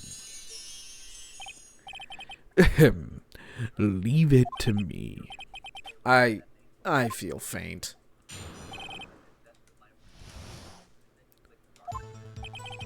It was the beginning of September, the week before the murder. I had entered the Fay & Co. law offices. Of course, I had done so to place the wiretap. That is when I saw this glass light stand. So, you saw the stand before the night of the incident? And this is how you were able to identify what had fallen over. By the sound. Correct. Oh my god. That is right. I see. Very well, Mr. Wright. You may cross-examine. What am I supposed to do now? Good luck, Phoenix.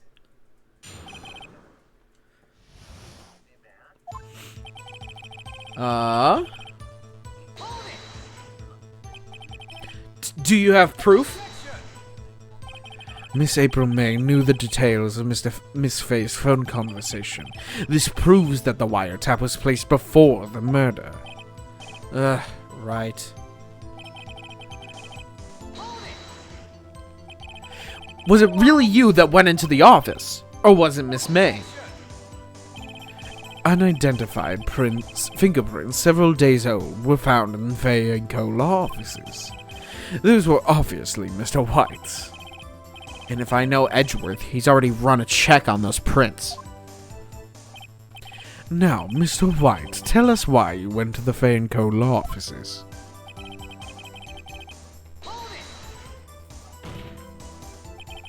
Why did you tap Mia's phone?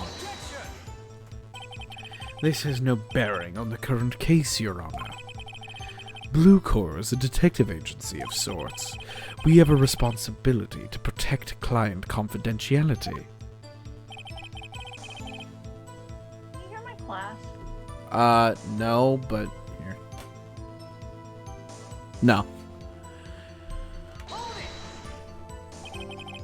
Why did you notice something as innocuous as a light stand? The light stand was made entirely out of glass. It was quite stylish, so I guess it made a lasting impression on me. Such a beauticious thing deserves attention, does it not? That is all. Damn it. There's nothing there for me to press him on. Oh well.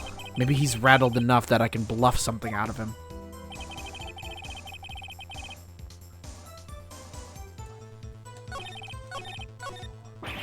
Uh-oh. Don't tell me I've run out of ammo. I'm afraid that's as far as you go, Mr. Wright. The time has come for you to admit your defeat. You fought honorably. No more. I can't take this anymore.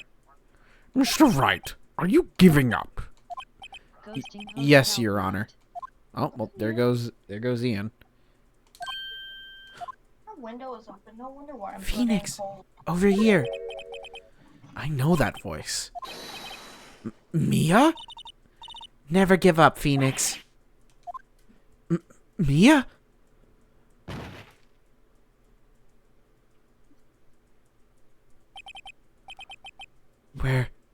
Where am I? Hey, What? he doesn't like us anymore. He went to the PlayStation chat.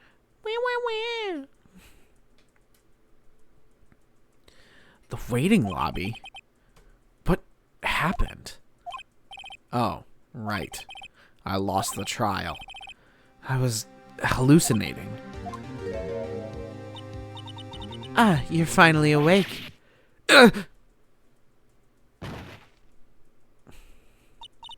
Hey, Phoenix. Gak? That's no way to greet an old friend. Phoenix, I want you to look at me.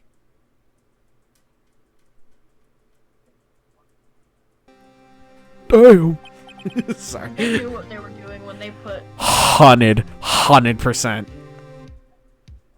You're when they Maya? put her in that body with the shirt and stuff. Didn't you know the Fey powers have strong psychic powers? When you accepted your defeat in court, it appears that was enough of a shock to awaken Maya's true powers. So, Maya is channeling you, Mia? That's right. I am Maya, but I'm also Mia. Now I want you to listen to me, Phoenix. Maya never gave up. You can't either. That's what I came here to tell you. But we don't have much time, Phoenix. Now listen. You've already won. Huh? You have that receipt in the court record, right? Oh, yeah. The one you wrote Maya on. Phoenix Wright wrote that, not me. So what do I do with it? Look at the front of the receipt. The front? It's a regular receipt. Look like it's from a famous department store. $1,000. Wow, big spender. Item, glass light stand. Date of purchase, September 4th. September 4th? That's right, Phoenix. I bought the stand the day before I was killed. Wow. Now, what did Mr. White say in his testimony? It was the beginning of September, the week before the murder. He said he saw the stand the week before the murder. There you go. I think the court is about to reconvene. Go do it, Phoenix. You know you're innocent. Now you just have to prove it. Right. Receipt for a glass light stand. The date of purchase is the day before the murder. Because Red White said he was. Literally, we went to Blue Corps where Red White works, and he was like, "Yo, police, this Phoenix Wright guy, he's the one who actually killed Mia, and I can testify for that." So, not a great reason, but it's a reason. September 9th, 1:16 p.m. District Court, courtroom number 1. Kinda, White was trying to pin the murder on Maya, so he's the one who wrote Maya on the receipt, right? But then Phoenix came forth with hard evidence that he did that like he had reason to kill Mia, something that he could use to prove that he was the one who did it. And so to try and get him out of the way, White said that it was Phoenix. And because like he basically, White is like a unspoken secret, like it's like he blackmails fucking everybody, so everybody's in his pocket. Nobody but like a really stupid lawyer would ever take the case. So it would like guarantee that White would get away. Well, it would guarantee that White would get away with murder. But then Phoenix was like, "Fine, I'll fucking defend myself." So, Court will now reconvene for the trial of Mr. Phoenix Wright. Is the defendant, rather, are you all right, Mr. Wright? yes, sorry, Your Honor. I'm fine now. Then let's start where we left off. Your Honor, there is nothing to go back to. The cross-examination of Mr. White is finished. All that is required now is for you to pass judgment on the defendant, Phoenix Wright. Your Honor, please, give me one more chance. I promise you, this is the last time I'll ask you. But as Mr. Edgeworth has noted, the trial is more or less finished. Mr. Edgeworth, do you have an opinion on this matter? I say, let us give Mr. Phoenix Wright his last chance. Very well. You may begin your cross-examination.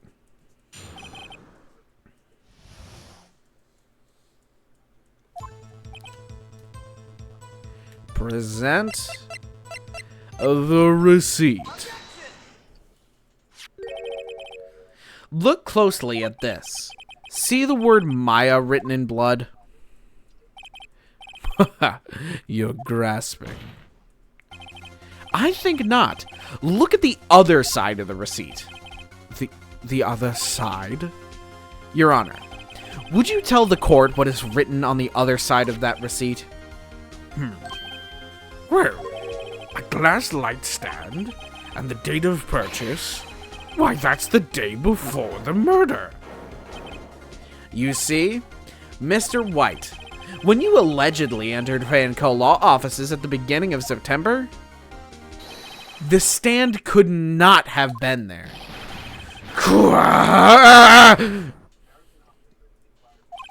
Well, Mr. White, can't get out of this one, can you? No, it's impossible. Uh-oh, he's losing it. Well, Your Honor, I understand there must be quite a bit of pressure on you. But I think you'll agree you can't judge me guilty under these circumstances. Very well. Then that is all for the trial of... Edgeworth? Not so fast, Phoenix Wright. Huh? What? No way can he worm his way out of this one. Oh wait, I forgot. It's Edgeworth. There is a certain thread of logic to the defendant's claims. However, there is no concrete proof that Phoenix Wright is innocent. Ergo, I would like to request one more day before Phoenix Wright is granted his freedom. I need time to make one more inquiry into this matter. Another inquiry? This isn't going to be another one of those updated autopsy reports. This guy just makes up evidence as he pleases. This is bad. Object! Mr. White's guilt is obvious. There's no need to prolong this trial any further. Well, Mr. Edgeworth? If anyone is going to call Mr. White to trial, it would be me, the prosecution. I need a day to ascertain whether these new claims have any basis in factual evidence. I see. Objection denied. What? The completion of the trial of Mr. Phoenix Wright will be postponed until tomorrow. No, there's no telling what will happen if I can't end this now. Edgeworth is sure to come up with, or just make up, something. And after Mia showed up to help me and all. Your Honor, may I go home? Of course. Thank you for your time. Gah. The witness will stay. Mia?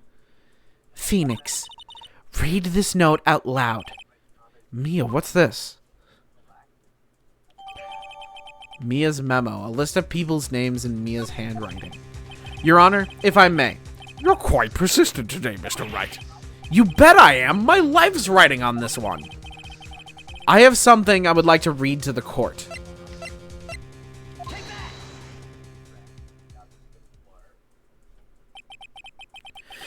The memo Mia had given me was a list of names. Many of them sounded strangely familiar. People in finance, famous celebrities. That's when it happened. Stop! Desist! Halt! Please, stop! Make him stop! How did you get that list? Mr. White, admit your guilt right here, right now, or else this list will be released to the press. I confess. I confess. I did it. I hit her. I hit Miss Mia with a thinker. Case closed, Your Honor.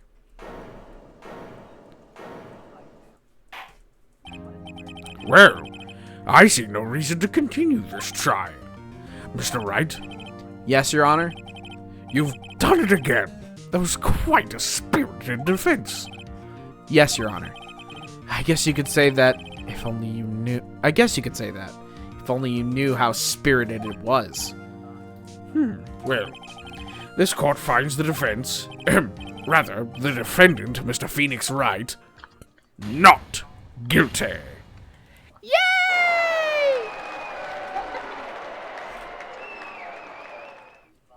Oh, you didn't tell me your answer, JJ. Do you want to play Phasmophobia later? I don't know. My throat kind of hurts. My throat hurt like a motherfucker. That is all. This court is adjourned. September 9th, 2:24 p.m. District Court, Defendant Lobby Number 1. Well, I never thought I'd be saying this again. But congratulations. You're lucky I was born a fae. I'm lucky I had both you and Maya on my side. I'm glad you made it. Thank you, Phoenix. You risked a lot to help me, and Maya. I won't forget it as long as I live. As long as you live?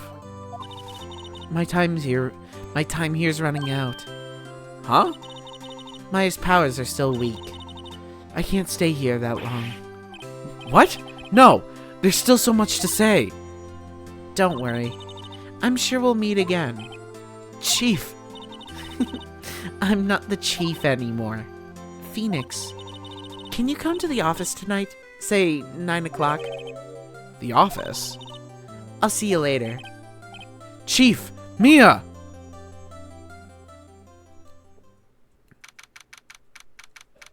September 9th, 9:02 p.m., Faye & Co. Law Offices. Being here, it's hard not to think about that night.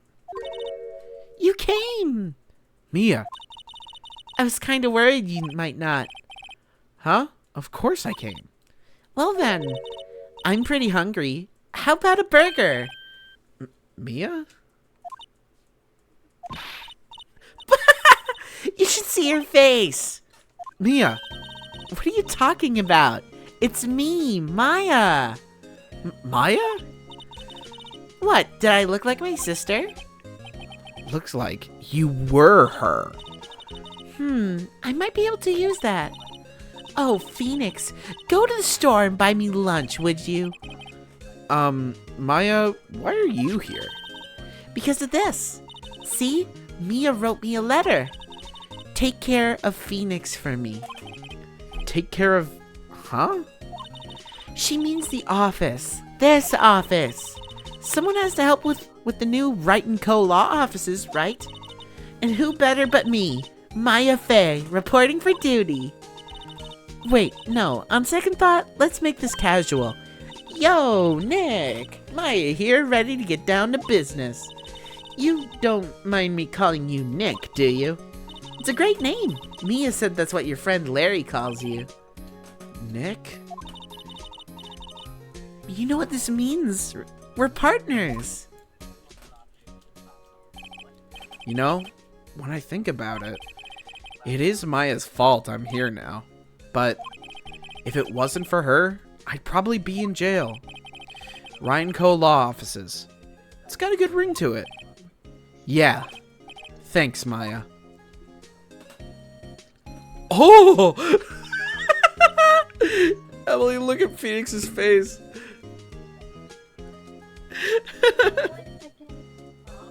One second. Okay. I was telling JJ 1 second. I was in the middle of writing the code.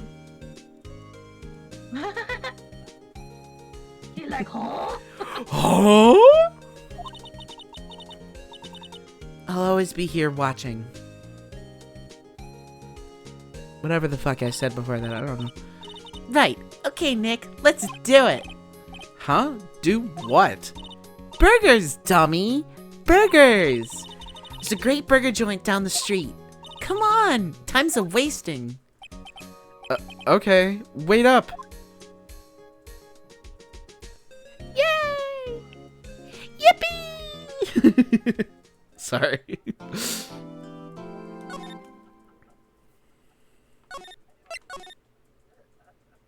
Well, chat, I'm going to call it there. We'll do Turnabout Samurai next Friday. Let me see something real quick. All right. But yeah, like I said, chat, we'll do episode 3 tomorrow, or tomorrow, on next Friday. Tomorrow, I might do a Luigi's Mansion 3 stream to make up the one that I couldn't do yesterday. But yeah, I'm gonna call it quits here tonight because my throat hurts. I'm probably gonna lose my voice tomorrow. Fuck. Well, there goes that. But yeah, this is very fun. I'm very glad I'm very glad I'm playing this game again. But yeah, thank you all for being here. Bye bye, chat. I love you. Mwah.